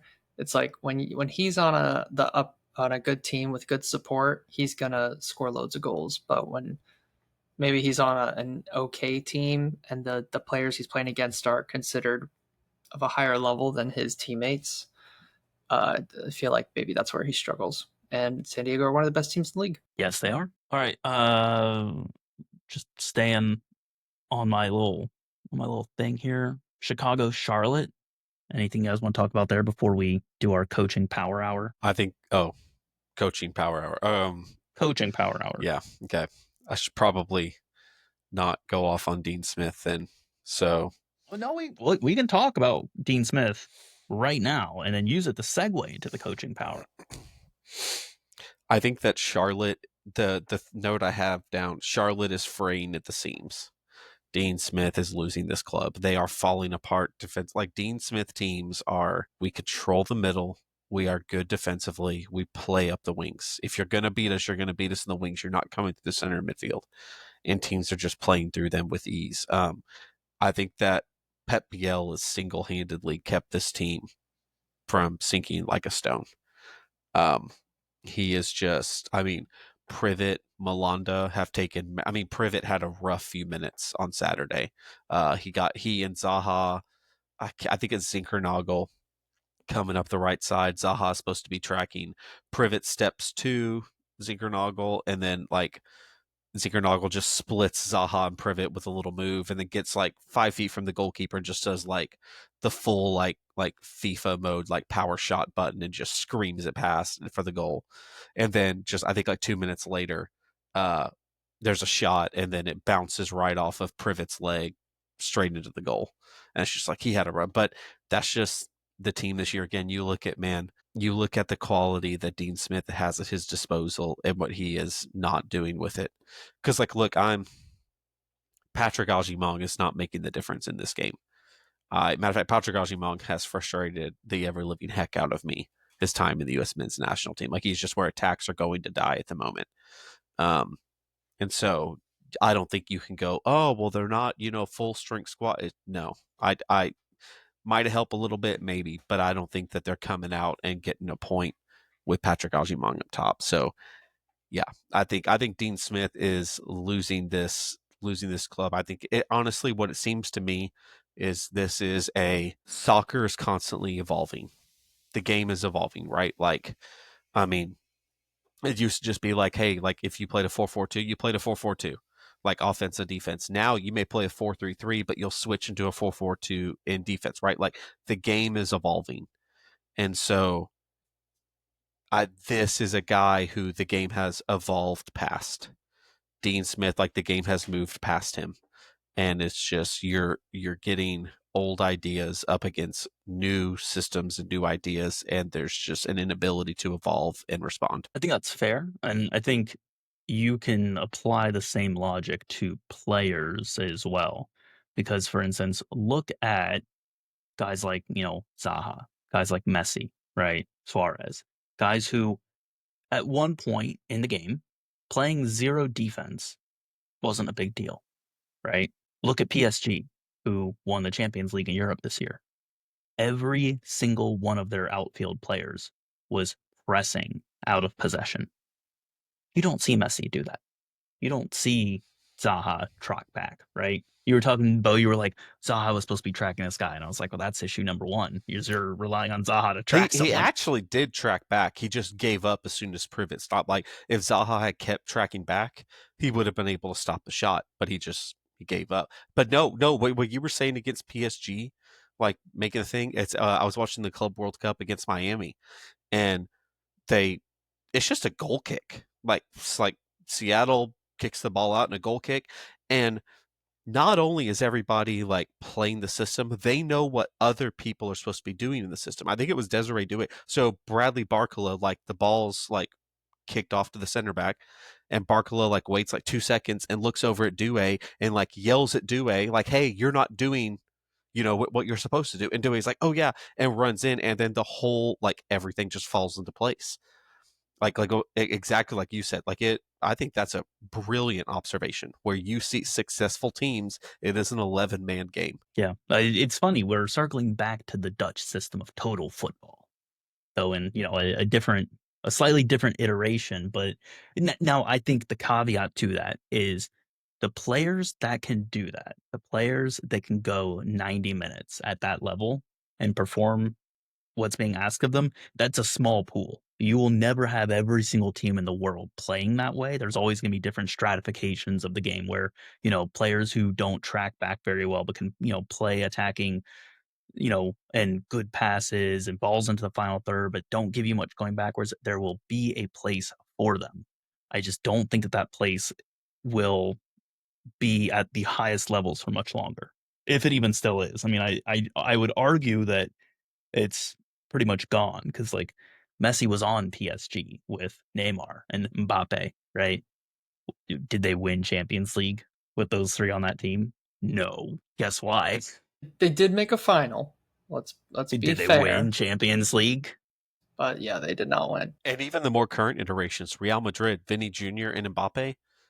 Now you've got you've got two guys that want to play defense. So you're defending with 9 people. I mean, no, it's Did Real Madrid win the Champions League this year? they definitely didn't. No, I think that's a very, very good astute observation. And that's honestly, it's interesting. This kind of gets into one of the notes I had is that this LAFC team is so hindered by Denny Bawanga at times. He is he's the he is James Bond in soccer. Shoot first, ask questions later. Like if you give him like an inch, he's gonna shoot. And there were times where and I could just see in like Olivier Giroud was so frustrated, which is news. Like we talk about, Olivier Giroud is gone. He's they mutually agreed to part ways. It's gone back to the beautiful vineyards in France. But I mean, you just see while at the same time Denny Bawanga wins them games, his inability to look up and go for the final pass or create for others really hurts this team. Like it is Bawanga or bust for LAFC.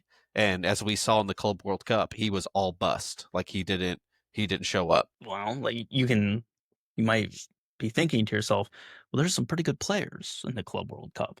Players a lot better than what you would see in MLS. Which I mean, look, Bouanga is a national team player for his national team. He's really good, right? But at the highest levels, it's not just a one-man show. And they actually had kind of an easier draw. I mean, Flamengo, look, Chelsea, not easy, right? But like Flamengo and S Tunis, like that was not.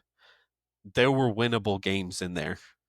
There were games where you could have made yourself look good, or players. I mean, you just saw he was constantly go. If you saw the Chelsea game, he was going at Reece James constantly and was just getting owned, just constantly. And it's just the game has just beaten a dead horse at this point. Well, hey, let's talk about not just the players, right? Let's talk about the other side of it, the people who tell the players what to do. Not every coach out there is, Xabi Alonso or Mikel Arteta or Pep Guardiola, right? No Jurgen Klopp's out there. No Arne Slot's. The list goes on. There's a lot of really good coaches out there. None of those coaches are in MLS for the record. I think the closest you're going to get is Wilfred Nancy. No Jesper Sorensen's. Oh, wait. Jesper Sorensen is, I think, going to win Coach of the Year, but I want to see him. My money's do on it Mikey for Varas at multiple this years. point. My money's on Mikey Varas. True, yeah. And I mean, let's not leave out Carnell. No, I think unfortunately Carnell's name is going to pull him down on this one. There's going to be bias from St. Louis. Oh, I was to say, is it just like his name doesn't sound good? They're like, oh, I don't want to have to announce Bradley Carnell as the winner of the award. No. Give me more of a Nancy. Yeah. No, I think it doesn't have the same panache. Right, like a Mikey Varas, a new coach coming into a league expansion team, right? That's that's a nice headline. That sells really well. Jesper Sorensen, right, coming in Everyone thought he was going to be bad. He made it to the Champions League final. Vancouver sitting there in contention for the Supporters Shield. A name out of left field. Again, sells really well. Looks good on on like a headline for It MLS seems like now. whoever wins the Supporter Shield is probably going to end up being Coach of the Year because it's going to be one of those 3 teams at this point. Agree. Yeah. I agree with that. Oh, man, that's rough though because I think they have to do voting for Coach of the Year before the end of the season. I wish it was after. There's so much time between the end of the season and the new when they season. announce those awards. They really should announce the awards and do the voting after. They don't. A shame. Anyways, okay, coaching carousel time. I'm gonna assign a task to you specifically, Gavin, and to you as well, Beau. I want you to pick your 3 coaches who you think are on the absolute hottest seat. And we're going to see a reintroduction. The man, the myth, the legend is unfortunately no longer in MLS, right? We need a new Sartini Standard. Should be the new, standard coach of MLS, where it's this coach is like, if your coach is worse than this coach, you need to upgrade. If your coach is better than this coach, good. You have a good coach. Good job finding someone who's like raising the standard of the game. So like who is your dead in the center? You have 30 coaches. Who is coach, 15 or 14 or 16, somewhere in there, right? Like who is your median coach who you always want to be better than to raise the level? I like it. On the Beau wasn't around for the Sartini Standard, so No. I saw the looks he was giving me. He was like, Vanny Sartini, like no one can be better than Vanny Sartini. And I agree with you, Beau. I agree with you. But we have to do this. It's unfortunate. I think the hot seat's going to be pretty similar across, I would have to say. I don't know. Because it's like it's the teams who are really struggling and the coaches have been there for a while. So we're looking at DC United with I agree. Lassane. Yeah, now, but what does he have to work with? I was about to say he got screwed with the roster build. I mean, he's got nothing. And as soon as Benteke, I mean, we said beginning of the year and all year long, as soon as Benteke goes down, like this team goes as far as Benteke will lug them up the hill. Yep. I think Dean Smith is fair. I think that's a really good call. Beau, just because they've been underwhelming the last few months and the last few seasons. So I think that's fair to call out. And then what's his name? At Real Salt Lake. Oh, Pablo. Thank Mastroeni. you. Mastroeni. Like they're struggling. I don't think he's on the hot seat at all. And he's been there so long. Like I feel like he should be. Nope. So to me, Ronnie Dyla, Dean Smith, Nico Estevez. If you're going Nico Estevez, like we've already covered Dyla, we've already covered Dean Smith, Nico Estevez. Your team's going to go out and you're going to spend that much money. If you're going to be that much money spent, if you're going to be a team that like is a fringe playoff team with the talent that you have, it better at least be entertaining soccer, and it's not. It is a freaking snooze fest, and that's just Nico Estevez ball. And I think that unfortunately, Austin fans are going to get another coaching change after a year because this was never the right hire in the first place. Every single person. Look, I don't like Austin as an FC Dallas fan, right? Like it's just like I'm not like real. So I didn't start out like not liking Austin. I didn't like Austin because of Austin fans. They're just like a really annoying like cousin that you have that's like always like in your ear, like I bet you can't do this. I'm like just always like trying to be relevant, right? And so like I don't like Houston because like obviously we've had like 20 years of playing each other, right? And Austin showed up like 3 or 4 years ago, and it's like, oh, we can be relevant too by just being more annoying. So it's like that. But even when I saw that, like I felt bad for Austin fans because I was like, wait, what? This is the guy they went with. So like even I wouldn't wish Nico Estevez on Austin. And so the dude has to like, it's ugly soccer. It's not getting results. If you're going to play ugly soccer, you got to get results, and he's not doing it. If you're going to suck, at least be entertaining. And my answer to the other question, your who is the new league of like if your coach not better than this guy, to me it's Robin Fraser. Robin Fraser is a no frills, like, yeah, look, I know, and that's not saying like if you have less points than Robin Fraser's team, you should go. But it's that Robin Fraser is a no frills, practical. We're just gonna do the simple things right. And if you have a guy who is not as good as Robin Fraser, who I feel like it was just a perfect, and when I say average coach, like I mean this as a compliment, right? Like everyone has their superstars, but like coaches who can go in and just get things out of everyone consistently, that's a good thing. Like he is your average coach where it's like you can find those guys. So it's, yeah, to me, if your coach is not as good as Robin Fraser, out. And personally, I wish Eric Quill was one of those guys. However, I fear he's not on the hot seat because the Hunts are too darn stubborn. Robin Fraser's a great shout. Incredible shout. I was actually thinking Bruce Arena initially, and hear me out. Hear me out on this, okay? Bruce Arena's been around for a hot second. Like, I don't think like I think it's hard to replicate the player's coach aspect, right? You have that or you don't. But from like a tactical standpoint, Bruce Arena is like he's way up here in like the hierarchy of like so many people have like been indirect learning like students where they can like go back to the family tree. Like if you're linked to Bruce Arena and you don't at least have some grasp of the game to the level that he does, I think you got to get dropped. Like because his tactics they're fine, they're solid. The man management side, I think he's much better at than most coaches, right? But I mean, like his style's been around for a hot second. You can learn it. A lot of people grew up playing it. The coaches that are out there right now have been part of the system where that was a thing. Like they understand it. So if you can't perform to at least that level, I I don't know. I feel like you need to maybe spend some more time as an assistant coach to learn from someone who can hack it. I get where you're going with that. I think there are many coaches worse than Bruce Arena floating around in I our league. agree. Yeah. I Here's the think thing. Arun is probably he's a fringy top 5 coach in this league. Like dude, San Jose set records for how bad they were last year. And he can't, like, look what he's done with mostly the same defense. And I I mean, think that could also go to show that, you know, they had a terrible coach. they did. Gosh, it was not Lucci Gonzalez, another Mhm. one not liked by players as well, by the way. Yeah. But You can get a lot of mileage out of players just being happy and showing up.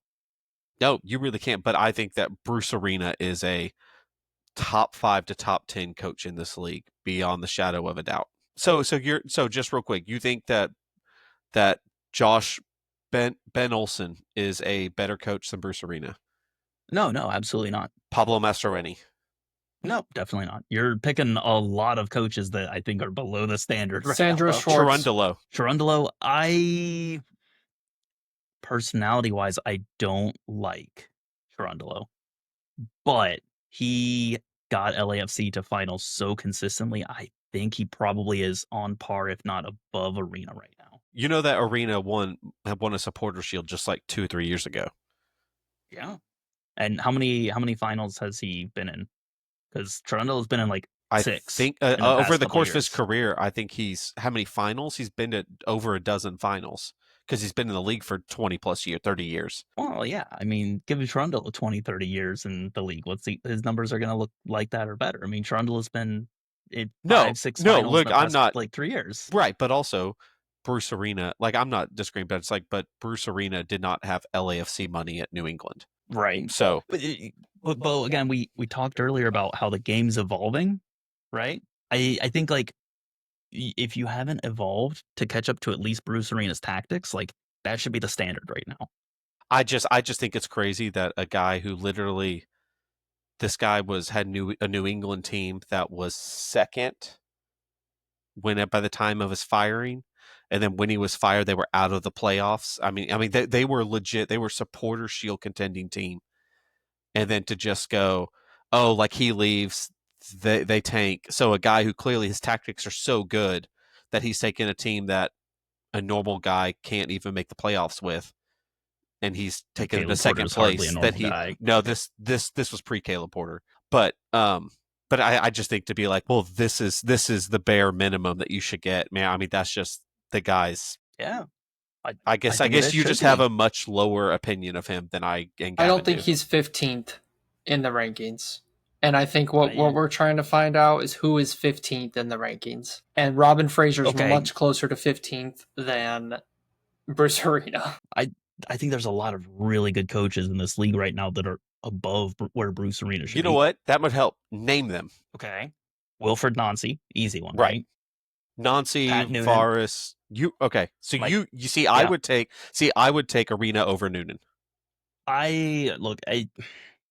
Noonan does not have fun soccer to watch, but his soccer gets results. But I mean, how many times have you said on the show that you are hoping that like Noonan isn't here anymore? But you listed him as maybe like when we're saying best coaches in the league, you were saying like He would second make best. so many teams. Oh yeah, he would make so many teams in the league better. 100%. I don't like watching his style of soccer. Makes sense. Okay, that's fair. So yeah, I mean, Nancy, Noonan, Mikey Varas, Jesper Sorensen. You can take like all those teams that we just talked about, shield contenders, right? Eric Yeah. Ramsey. Yep, Ramsey easily above, right? See, I Schmetzer. wouldn't take Ramsey over Arena. Okay. Schmetzer, I think we can both say 100, yeah. above. I personally put Chirundolo above. That's me personally, right? Maybe we can argue back and forth on it, but that's where I'm putting him. Now, here's where it gets harder. Where do you put Greg Berhalter? Greg Berhalter, the club coach or the national team coach? Yes. The club coach I put above. I think they are on equal footing. I think that's when you start get to like Berhalter. Like I still would have Arena over Chirundolo, but that Berhalter Chirundolo Arena level guy where it's like I think you have your clear tier 1 guys and that like Arena is kind of straddling tier 1, tier 2. Like cuz I think that you could probably say that BJ Callahan now probably has a conversation in that as well. Yeah, I agree. The only thing holding me back on it is I want to see like a little bit more, a little bit longer, because like we've seen Hani Mukhtar under in Gary Ball, and like he was an MVP in Gary Ball, which is a terrible, awful, horrible thing to watch. So like, but we know the talent is there. So like, I want to make sure that the Hani Mukhtar talent isn't like coming back through and he's having another MVP season despite what is being asked to be done on the field around him. But I agree with you. I think the signs are there that Callahan will be into those like tier 1 coach by the end of the season. Okay, so right now we've named, including Callahan, we've named 9 coaches who you think are ahead of Arena, which maybe you're closer to right than we initially thought. So who else do you think would be above him if you think he's 15? Yeah, so that's where I'm thinking now that I'm looking at it, he might be closer to like 12th. Because who else would you take over him? Maybe Greg Vanney. Maybe. Oh. Maybe. And I think here's the thing, Beau, the recency bias on LA Galaxy this year is hard to get past.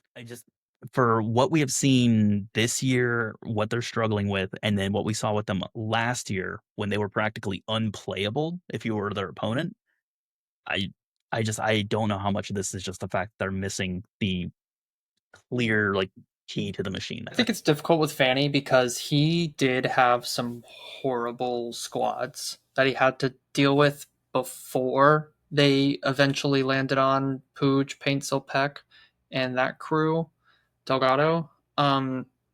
Remember Douglas Costa, Kevin Cabral, like running those wingers out. And so Vanny's a tough one for me because his LA Galaxy time has been brutal for him pre the winning MLS Cup. And then they win MLS Cup, they have that magic season.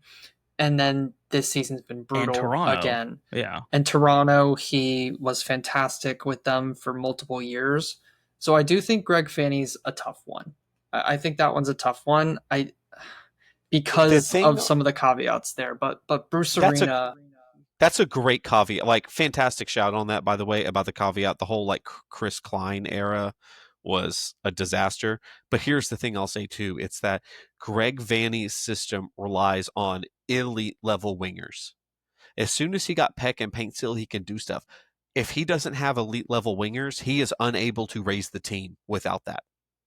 I don't feel like he has his system and he is not able to operate outside of the system. Whereas I feel like with Bruce Arena, not only does he change systems, we've seen over the last 25, 30 years, he has evolved with the game. And how many people can say that aside from what Schmetzer, where the game's evolving with them and they're staying current and relevant? I mean, that has to count for something. Oh, it definitely does. That's why I put Schmetzer above. Schmetzer is he should get a trophy named after him, man. When he inevitably retires from MLS, like there's got to be like we have a Siggy Schmid trophy, right, for the MVP. There's got to be like a Brian Schmetzer award, maybe for like Coach of the Year. They rename it to him. Well, I think Shiggy Schmid is Coach of the Year. MVP's Landon Donovan. Yeah. Oh yeah, that's right. Thank you. Appreciate the correction. Oh, that's tough. Oh, but Schmetzer needs. But I something mean, think named about after this: him. Bruce Arena first started coaching. Like he got his first head coaching job in 1996. Like he was like literally the inaugural season. So he's had a lot more, like he's been there a lot longer than Brian Schmetzer has. Like Brian Schmetzer, I think his first job, he was with them in USL in 2001, 2002 and followed them over whenever when was their first year? Was that like 2008, 2009? When was Seattle's first year? No, actually he wasn't even there because Siggy Schmidt took over. Siggy Schmidt was the first head coach of Seattle. So he took didn't over even for get Siggy Schmidt. Yeah, he took over for Siggy Schmidt. So literally Arena's been around since the league has been around. He like is the league. Yeah, I I'm definitely don't looking have at- Bruce Arena 15th. Yeah, I don't have him 12th either. I'd put him at like 11th. So then I think he's is it closer like Chris to the middle, Armas? though. Is Chris Armas a 15th kind of guy? That's another good shout. Ben Olsen? No, Ben Olsen's Pareja? in the 20. No, Pareja is in like your 17 to 30 range. I'd put him like with Ben Olsen. Really? I mean, honestly, see, I think like Montreal, interesting. Atlanta, Toronto, DC, New England, Charlotte, New York City, those are all, I mean, that right there's 9 teams that I think those are all worse. I think that Armas, I think Pareja might be in that discussion. Your Armas, Pareja. Honestly, I think Mastroeni could even be one too. He's another name that came to mind. Like those types of those middle of the road coaches where they could go on a run and they could go on a really bad run. Mastroeni as the standard because you just hate Mastroeni. So much better. I haven't been sold on Mastroeni for quite a while, and I blame too much exposure to Mike in the MLS Now group. But when they got Chicho Arango, flaws. like they were good. They went on an insane run where they were playing some of the best soccer in the league, and that was under Mastroeni. And like that was like Pablo Ruiz and defensive midfield, and defensively they were strong, and offensively they were scoring goals, and the system was working. Then they got some injuries. They sold Arango. They haven't been able to find that since. And the club's been sold for what, the second time in like 3 or 4 years now? Yeah. And so, I mean, you want to talk about he's had handicaps similar to Vanney, where if you're an owner and you're selling a team, you're not going to spend any money on bringing players in, right? Because you're just like, I'm not doing that. So he's been working under the same type of handicap, maybe not as extreme as working under Chris Klein as Vanney has, but some pretty big limitations. Yeah, he looked into Diego Luna. That's fair. So what is it? What did we call it? The Vanney Sartini? Yeah, we called it the Sartini Standard previously. Maybe it's like the Mastroeni. I need an M word, like the Mastroeni measurement. Middle Mastroeni, the Mastroeni measurement. So one thing, Gavin, you said something really interesting. You said he lucked into Diego Luna. At what point is it not luck? Because if you think about it, he's developed Luna, he's developed Emeka Anelli, who has been one of the best center mids in MLS. Like the guy has been locked down. Now Xavier Gozo is starting to break out. Justin Glad went from kind of a fringy guy with potential to an all-star caliber center back. I mean, he's had luck developing guys. Or I say luck.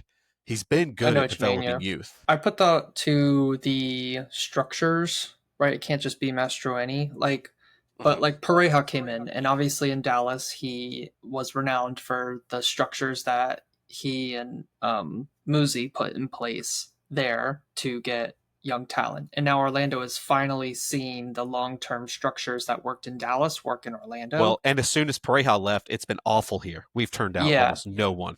Yeah, so I do think that it's like the structures work really well. So I do think that's fair. But when I think of coaches in our conversation, I do think we're more thinking about the first team, how their team plays. Are they winning games, winning trophies, that sort of thing? But I think that's a fair point. There could be a really good conversation about academies as well, because look at like FC Cincinnati's academy is doing considerably better this year. In prior years, FC Cincinnati's academy has been a laughing stock. Like they were sitting like, the wooden spoon version of MLS Next Pro for multiple years. And like there was a point when I think they had like 1 or 2 wins on the season at the academy level. Not good. So, but now again, they're doing considerably better this year. And now I say that I'm actually going to pull up MLS Next Pro on the MLS website because I want to see what the standings are for that matter. Yeah, they're doing terrible this year, as it turns out. So look at that. Apparently, I know absolutely nothing about FC, which is weird because they did well last year. 2 teams, they go up and down. Yeah, Philly towards the top of MLS Next Pro as expected. Yeah. Red Bulls, yeah. So are we saying Mastroeni is our middle, or are we saying Fraser? I think we need to put it to a vote because I think there's a good shout that it could be Armas, Fraser, or Mastroeni. I'm comfortable with all 3 of those, and I kind of hate it because it just anecdotally it feels like there's like so many better coaches. Just so you know, I have Pareja over Chris Armas. I think that in that area we have like 12, 13. It's like I think that Pareja, Mastroeni would be like 13, 14. And I would rather have Robin Fraser than Chris Armas at this point. Just because I agree with that, yeah. So that's why it's like I think that makes Robin Fraser 15th and Armas 16th. But I think that that's one of those you could go either or, but they're in the conversation of just because while I don't necessarily think that Mastroeni maybe not the best game. I mean, do you know how many times they've knocked out teams in the playoffs? I mean, what was it? They won the one series without shooting a goal. They didn't have a single shot on goal, and they won in PKs in advance. I mean, the dude knows how to play it. Like he gets the best out of his teams, and I don't think you can say that about Armas. So that's why I think I would have Mastroeni above Fraser, and that puts Fraser at 15. Fraser didn't Fraser win the West with Colorado though? Oh, I don't. 1 year. He did win the West. What was he? 2022. That was the year when they got all the yeah, because didn't they have like Austin Trusty? It was like year 1 of Austin Trusty or something. Yeah. Or they had some incredible defense though. And they snuck it on the final day. I think LAFC. I think they played LAFC and they beat them. I want to say like 5-2 on final day, and that they took their first place with that win. So it wasn't like that whole season they were leading. It was like they kind of stuck around, and then they did what they needed to do to get that last result. I don't see any mention, at least on his wiki page, about him being an MLS like Supporters Shield winner. They didn't win the Supporters Shield. Oh, win the West. That's right. You said win the West, not Supporters Shield. That's why. Yeah, because that was the year New England won, I think. Yeah, that was New England set the record version 1, and then Miami passed that by beating New England on the final day last year. That was last year, wasn't it? I mean, think about this, dudes. Think about this. Robin Fraser right now with Toronto. What do you think the goal differential would be for Toronto? What do you mean? Right now at this point in the season, what do you think Toronto's goal differential should be? -8? Oh, it should be way worse than that. I feel like -10. Like pre-Robin Fraser? No. Robin Fraser tenure right now, this MLS season, what is Toronto's goal differential? Maybe it is worse than that. Okay, -16. No, yeah, I was gonna say like -15. Okay. My guess was gonna be -20. It's only -3. Right. I know. I saw that, and I was. Yeah. I know. Yes, agreed. It is -3. That's wild. Maybe we're underselling Robin Fraser here. Yeah, maybe Robin Fraser needs to be up towards like the 13, 14 Yeah. spot. Maybe he's not 15 Gavin's after. brain looks like it broke. He's just like, wait, what? Okay, they beat Montreal like 5-1, right? Or 5-0. So maybe that's helping.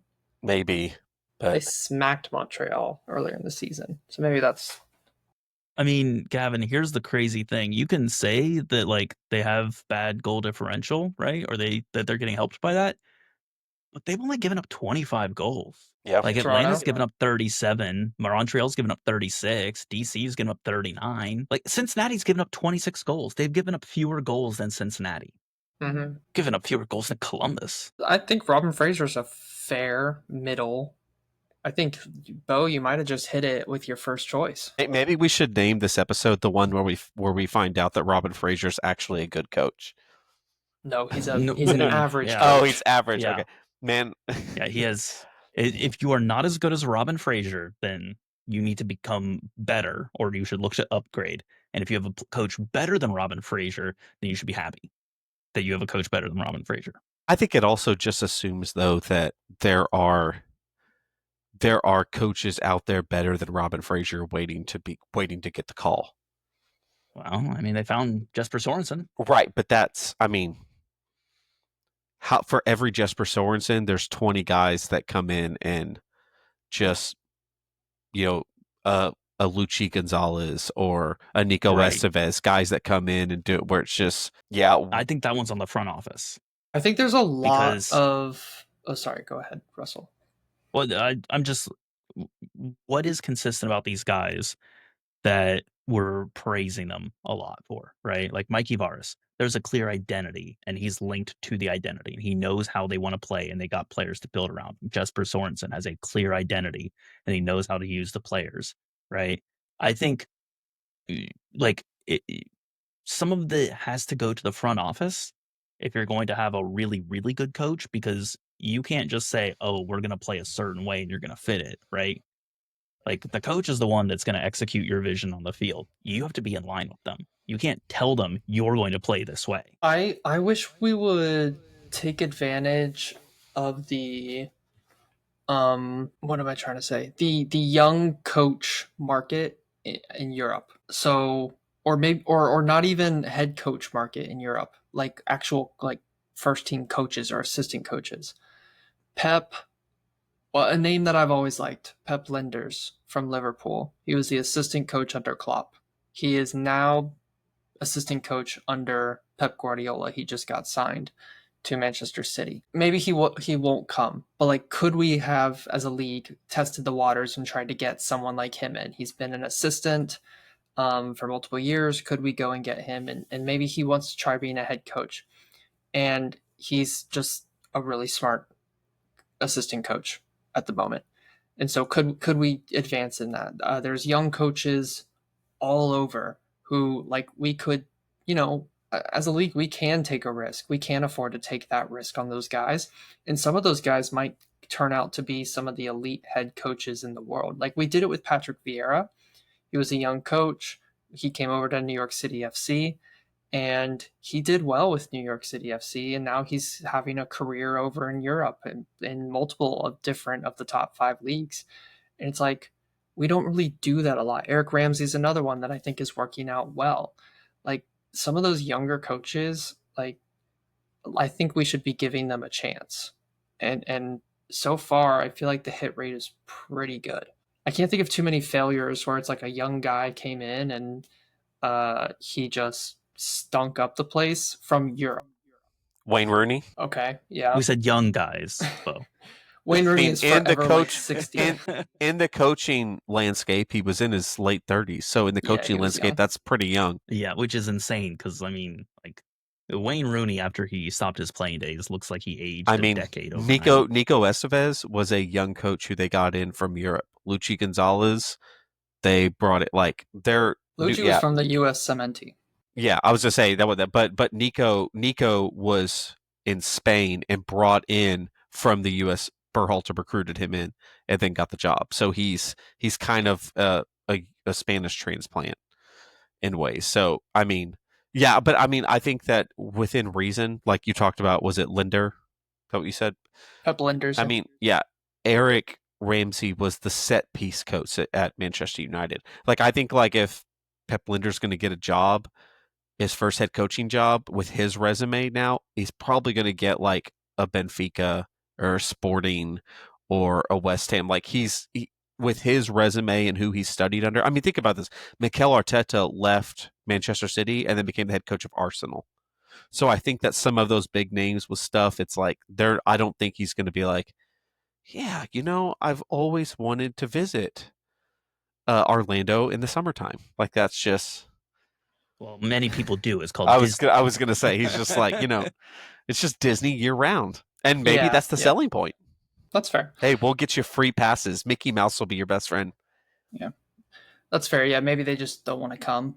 They've got their eyes set somewhere else. But I feel like we don't. Maybe we do, but I feel like we don't try that market enough. I think it also Or if we depends do, on like- your team, right? Like, because if you're Toronto, getting a Robin Fraser, or in this case, like I still don't know why Gio Savarese still hasn't gotten a call. You know what you're going to get. Like they're going to keep you respectable, and then you find out what you have and move on. Whereas, man, if you're Toronto, DC United, some of these other teams, man, going and swinging big on some young coach. I mean, would you want to come to some dude who, like, some team where everything's a freaking flaming car wreck? It's some of these teams. It has to be really, really hard to attract not just talent on players, but coaching staffs as well. Like, I don't think FC Dallas is a desirable job for many people. Hey, Gavin, do you remember when we had the talk about young coaches and we're like, oh, they should go get Carlos Cuesta, like one of the assistant coaches that worked under Mikel Arteta?